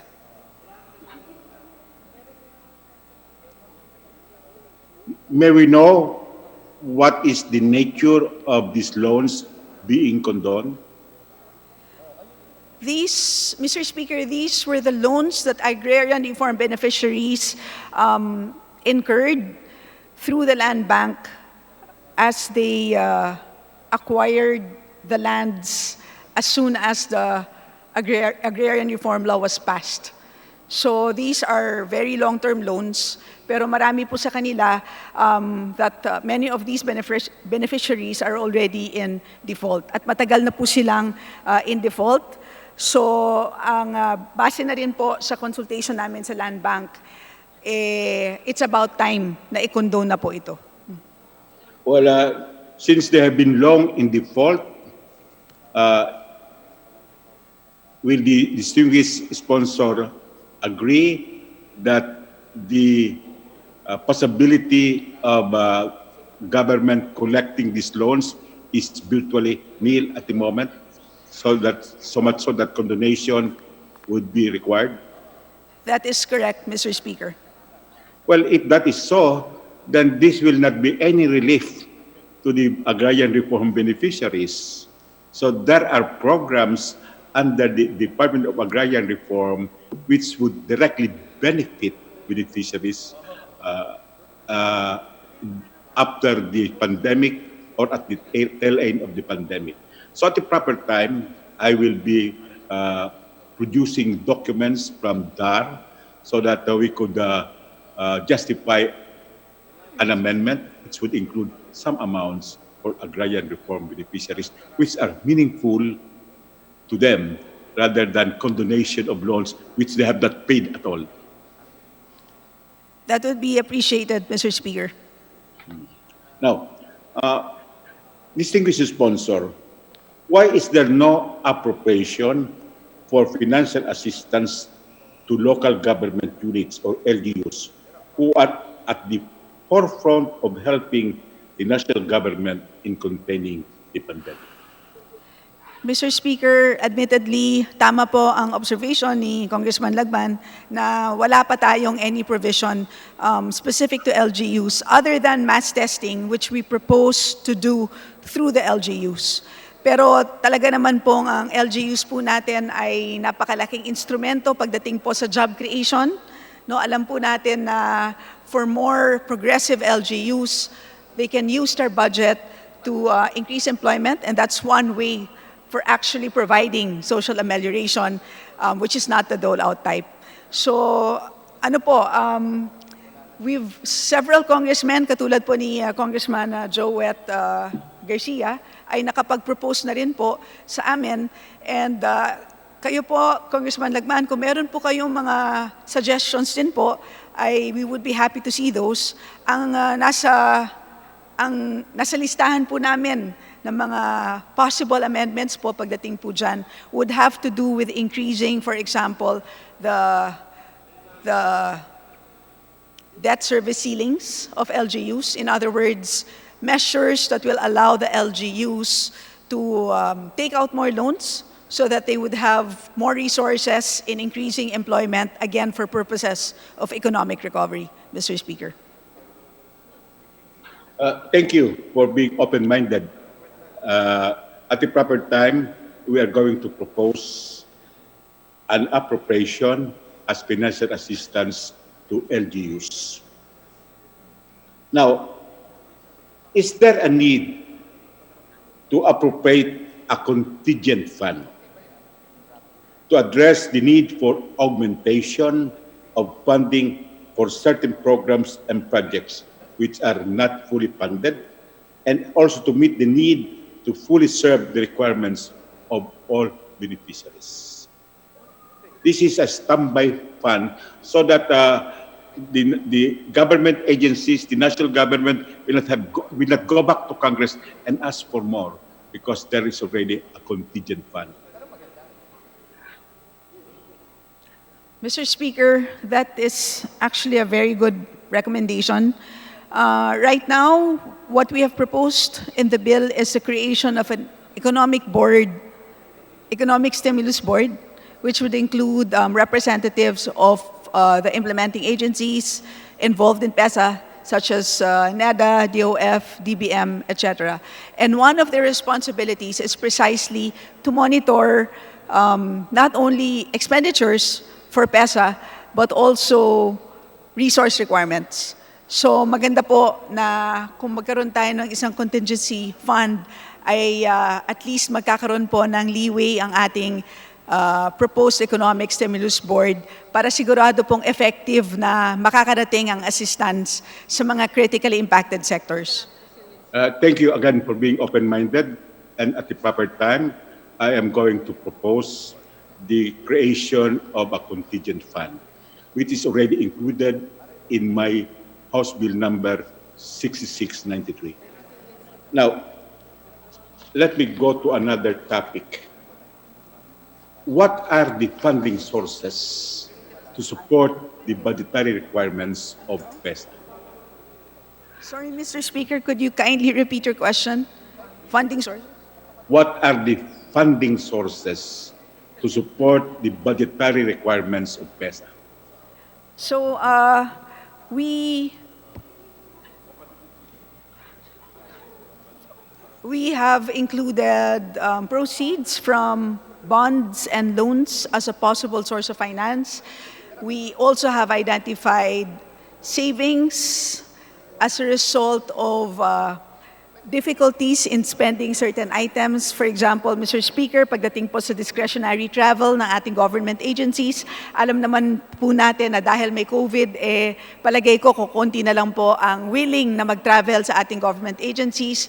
So, yan po ay isang source of funds, pero malinaw naman po na ang source of funds, ang source of savings na pwedeng gamitin para sa PESA ay yun lamang activities na talagang hindi natin pwedeng gawin ng dahil sa pandemya. So, we have bonds, loans. Pagdating po sa loans, ang naiisip po natin dyan would be loans from multilateral agencies para meron po tayong softer terms.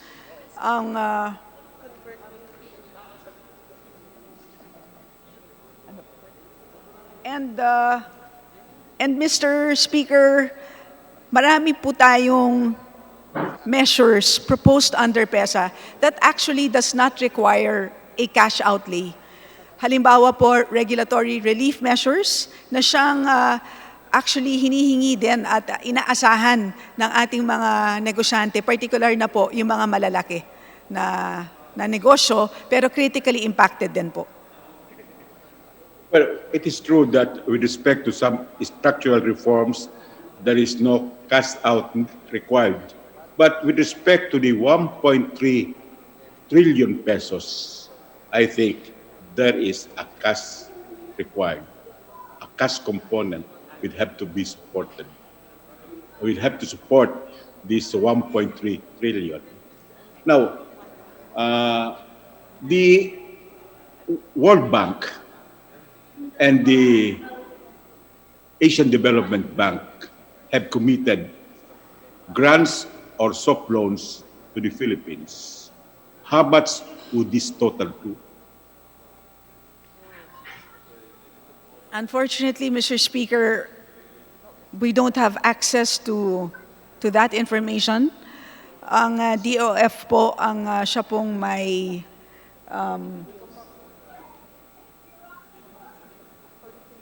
but according to news items, we have, based on my count, I think it's about 462 billion, which includes the 300 billion pesos which we borrowed from the BSP. So for now po, kung tama po ang aking accounting, there's about 162 billion from the various multilateral agencies, which also includes the recent bond issuance of the DOF. Well, I think that should be included as part of our funding sources, including what other innovative measures the Bangko Sentral ng Pilipinas can do to help fund this stimulus package. Are we considering the sale of government assets as part of the funding source? Well, right now, Mr. Speaker, we have not considered that option because, of course, it's probably a bad time to sell our assets when the asset prices are low. So we're better off using our financial strength. According to The Economist, tayo po, ang Pilipinas po ay isa po sa top 10 countries pagdating po sa financial health. So we are certainly in a very good position to take out loans, Mr. Speaker. So, of this 1.313 trillion, how much will be supported by loans?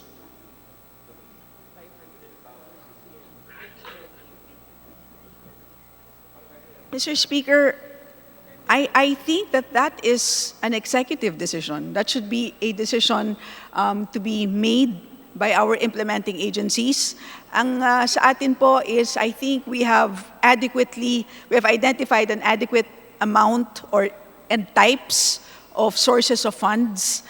At base po sa aming pagkwenta, katulad na nga po na nabanggit natin kanina, umutang na po tayo sa BSP ng 300 billion, umutang na tayo sa multilateral agencies ng 162, kaunti na lang po, aabot na po tayo sa 568 billion. So, yun po ang... I think the amount should not be 568 billion. It should be 1.313 trillion. Because that is the total amount being appropriated by PESA. Is this not correct, distinguished lady? Yes, Mr. Speaker, but remember that is a proposal for 4 years. No? So yung 568 billion is for this year. Yun po ang pinakamalaki po nating problema because this resource requirement was identified middle of the year. Nagkagulatan po tayo na kinailangan po natin ng ganyang kalaking pera, 568 billion, sa gitna ng taon. So yun ang pinakamalaking problema, particular na nawalan tayo po ng revenue source. Dahil po nung natigil po ang pagnegosyo, syempre po, tigil na rin po ang pagkolekta ng buwis. So yun po ang kinakaharap natin sa tingin ko po between the 568 billion that is required for 2020 and the 650 billion that is required for the next years, mas malaki pong challenge i-raise ang 568 billion for 2020. Pagdating po ng next year, assuming that makabalik na po tayo, that we have effectively reopened our economy, tuloy-tuloy na ang pagkolekta ng buwis, nagkaroon po tayo ng modest growth dahil naging batas po ang PESA bill, sa tingin ko po, kaya na po natin magbayad ng 650 billion for the next 3 years, Mr. Speaker. But distinguished sponsor, we should not disaggregate this amount in 2 years.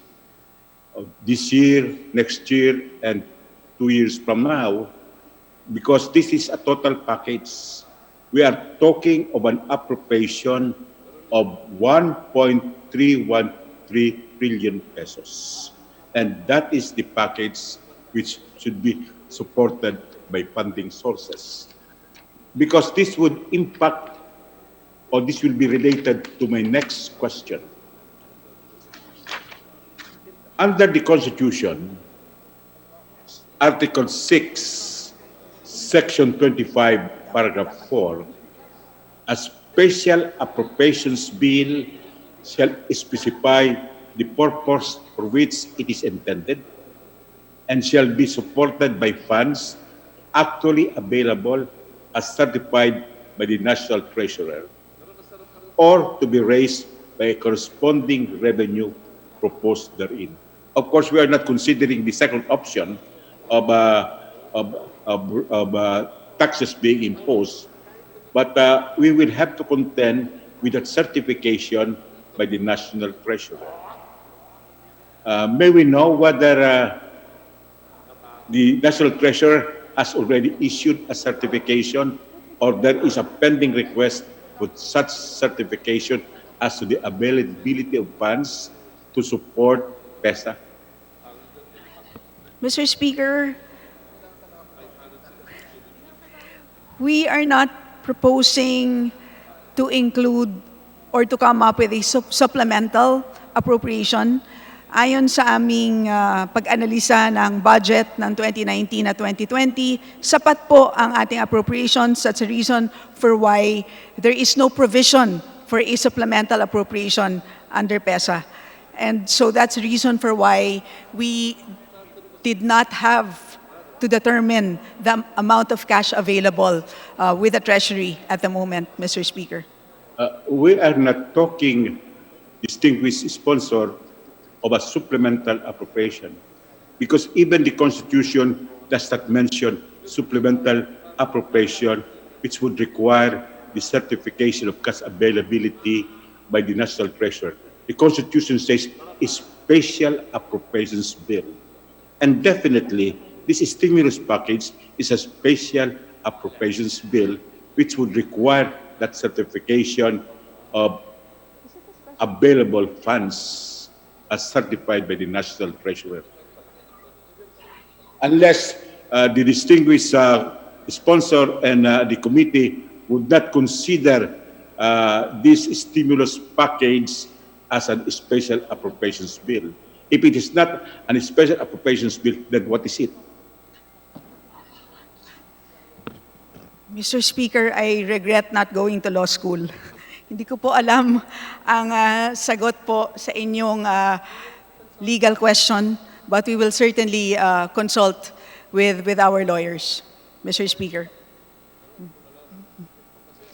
Well, thank you for being candid about this, but I strongly suggest that this stimulus package bill or this PESA is a special appropriations which would require a certification from the National Treasurer on the availability of funds under the Constitution. So with that, Madam Speaker, Mr. Speaker, Madam Sponsor, thank you very much for accommodating my interpellations and also for giving leeway to possible amendments at the proper time. Thank you. Thank you, Mr. Speaker. Majority Leader. Thank you, Mr. Speaker, Honorable Ed Salagman. Mr. Speaker, I move that we suspend consideration of House Bill number 6815. So move, Mr. Is Speaker. there any objection? The chair hears none. Motion is approved, and consideration of House Bill 6815 is hereby suspended. I move that we suspend session for a few seconds, Mr. Speaker. Session suspended.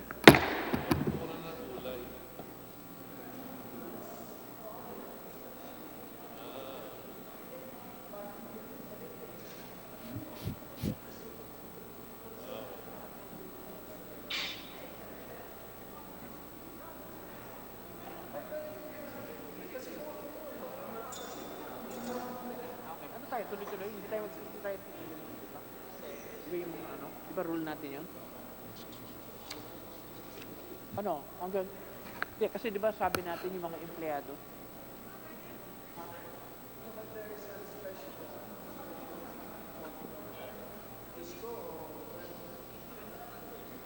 Pare, ano mo ba doon? Hello doon.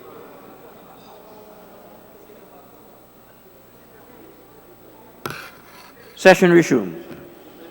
Majority Leader. Mr. Speaker, I move that we consider House Bill number 6816 under Committee Report number 313 and request the Secretary General be directed to read the title of the measure. So move, Mr. Speaker. Is there any objection? The chair hears none. Motion is approved, and the Secretary General is directed to read the title of House Bill 6816. House Bill 6816, an act ensuring Philippine financial industry resilience against the COVID-19 pandemic. Majority Leader. Mr. Speaker, to sponsor the House Bill, I move that we recognize the Chairman of the Banks and Financial Intermediaries, the Honorable Juni Kua. So move, Mr. Speaker. The Honorable Juni Kua is recognized for his sponsorship speech.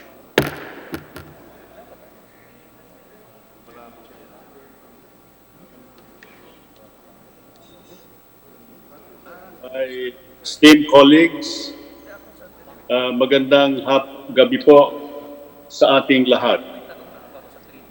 It is my honor and privilege to stand before you today and sponsor a bill of great significance.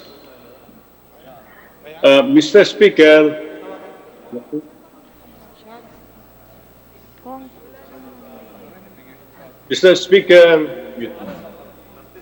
this bill is a program, and this is a proactive response of Congress to the plight of the banking industry.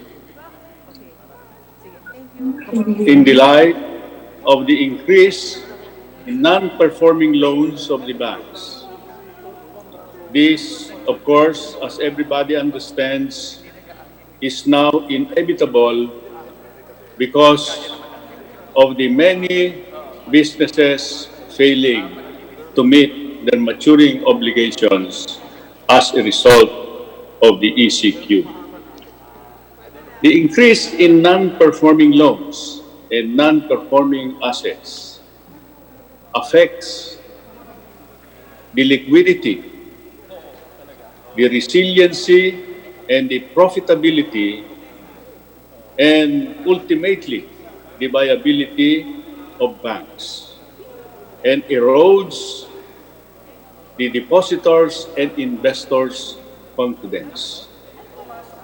This bill sets up the mechanism and the legal framework to address these concerns. And the FIST law has in it certain innovative features. The bill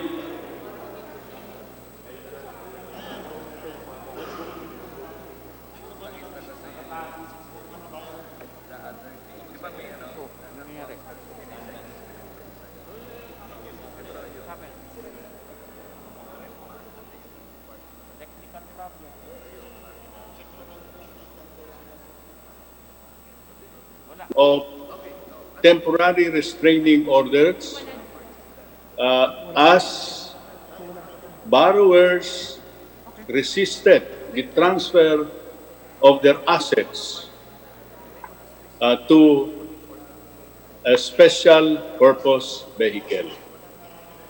And TROs had been rampantly issued by the regional trial courts. And to address this hindrance to effective execution of the program, the FIST law will institute a new way of addressing this request for injunctions by allowing only the Court of Appeals and the Supreme Court to issue them. This bill also tries to encourage the coming in of large foreign investors, which were hindered before to participate due to constitutional limitations on land ownership. We have crafted a mechanism similar to the ones provided by existing banking law that would allow foreign investors to possess land for a limited period of time. This bill as well, when enacted into law, will have in it new consumer protection measures.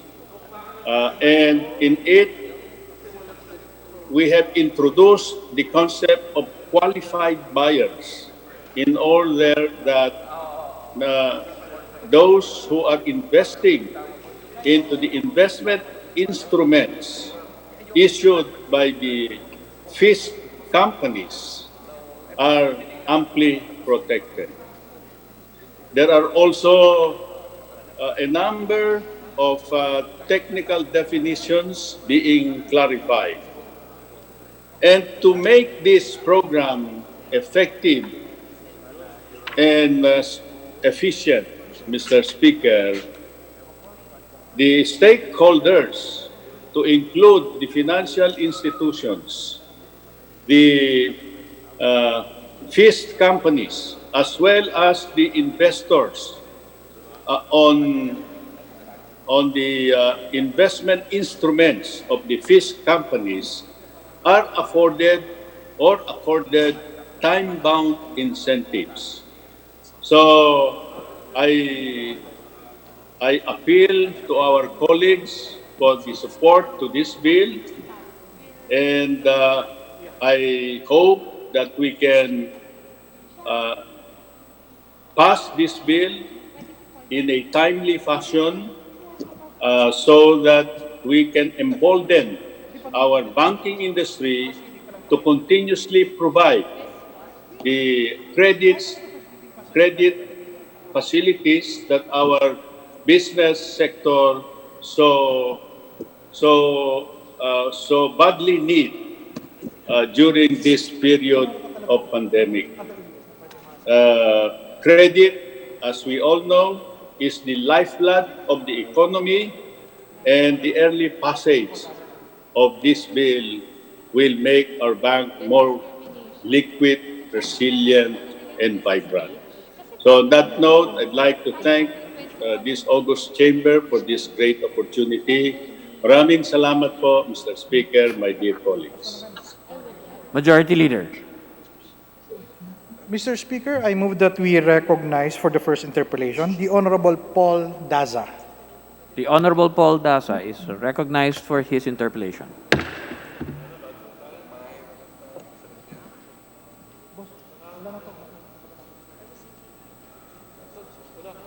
The Honorable Daza may proceed.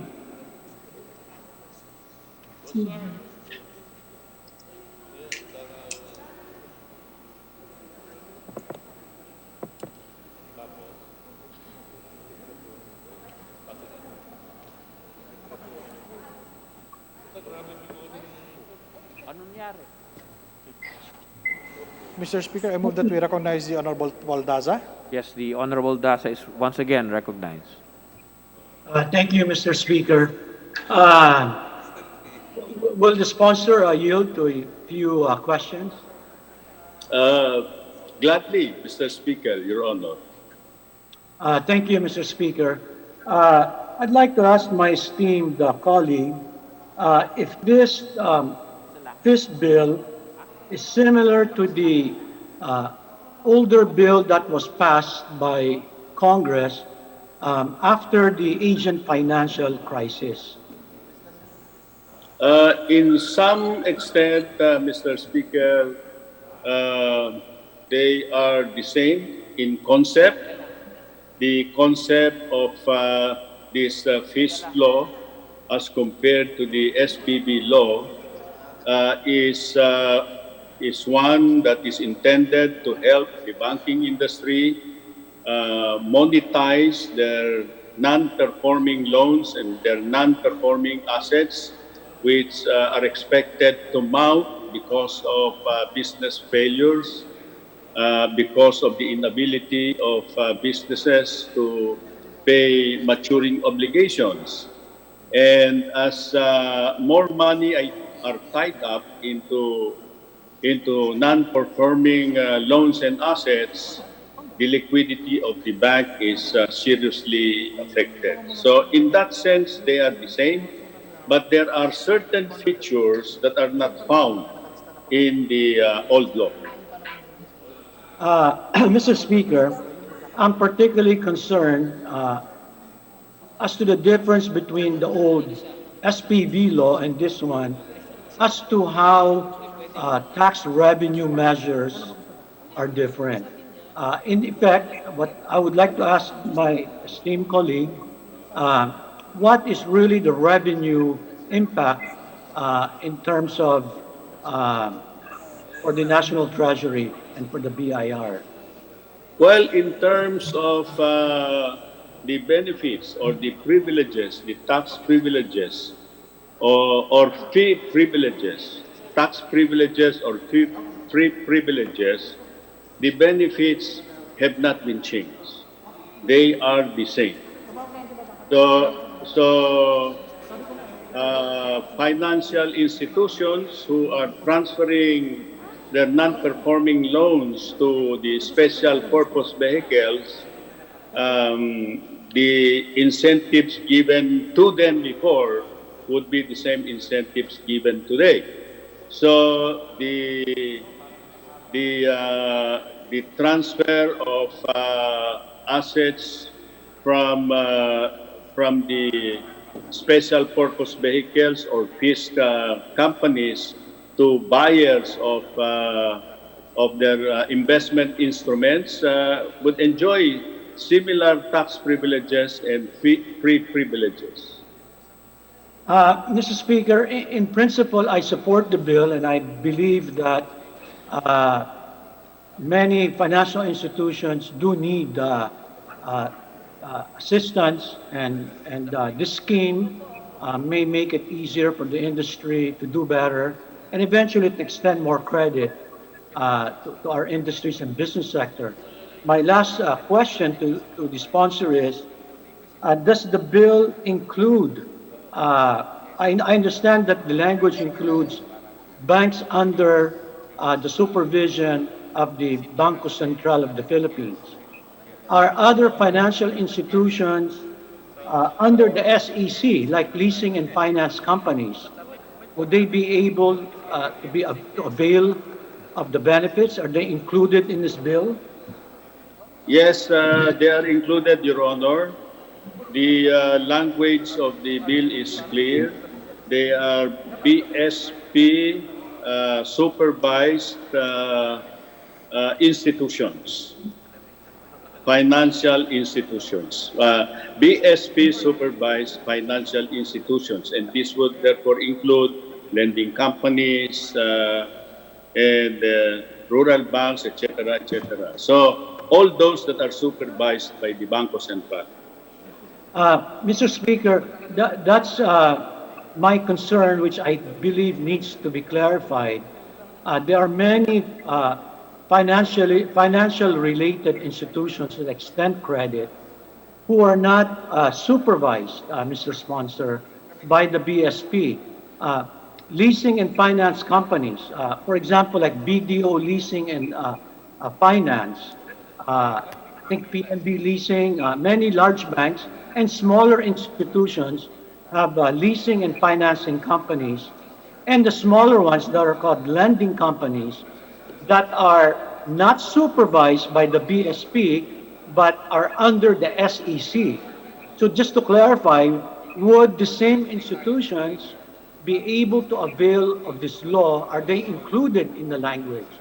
So that Well, insofar as the present language is concerned, I think it's limited to Bangko Sentral supervised institutions. But if the gentleman is suggesting that the others who deserve to be included become part of the program, then we will try to look into it. yes, so Mr. Speaker, so I thank my distinguished colleague seems to be open. So may I ask my esteemed colleague, at the appropriate time, would he be open to including other financial institutions who may be having the same problems, who also need to be assisted, just like the big banks, to consider helping maybe the smaller ones under SEC, so that they can benefit from the good intentions of this law? Yeah, as I have mentioned, we will look into it and see the merits and demerits of the proposal, and at the proper time, we will decide correspondingly. Okay, thank you, Mr. Speaker. Thank you to my distinguished colleague. Thank you also, Your Honor. Majority Leader. Mr. Speaker, thank you, Honorable Paul Daza and Honorable Junicua. Mr. Speaker, I move that we suspend consideration of House Bill number 6816. So moved, Mr. Is Speaker. there any objection? The chair hears none. Motion is approved, and the consideration of House Bill 6816 is suspended. Majority Leader. Mr. Speaker, I move to suspend session for a few Session minutes. suspended.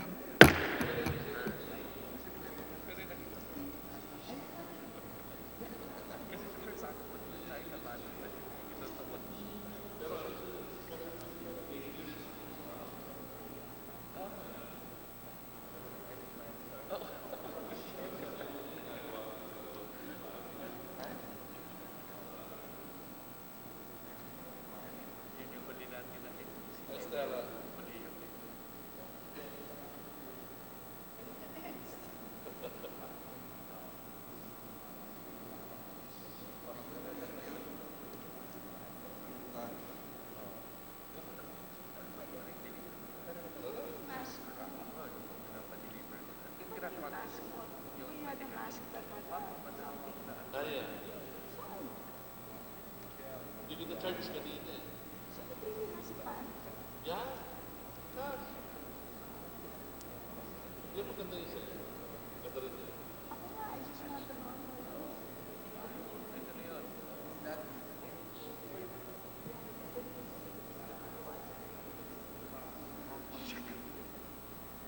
Pero ako,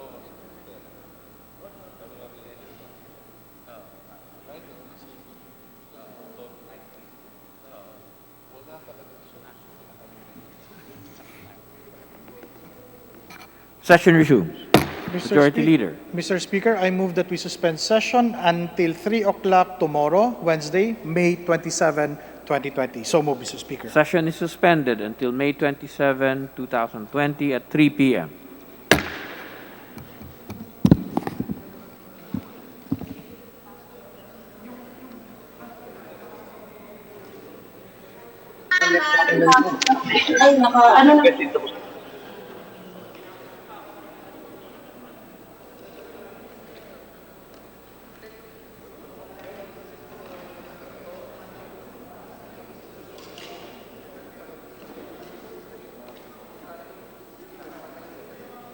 Oh, sorry ha, hindi kita na-isa. Bukas na lang.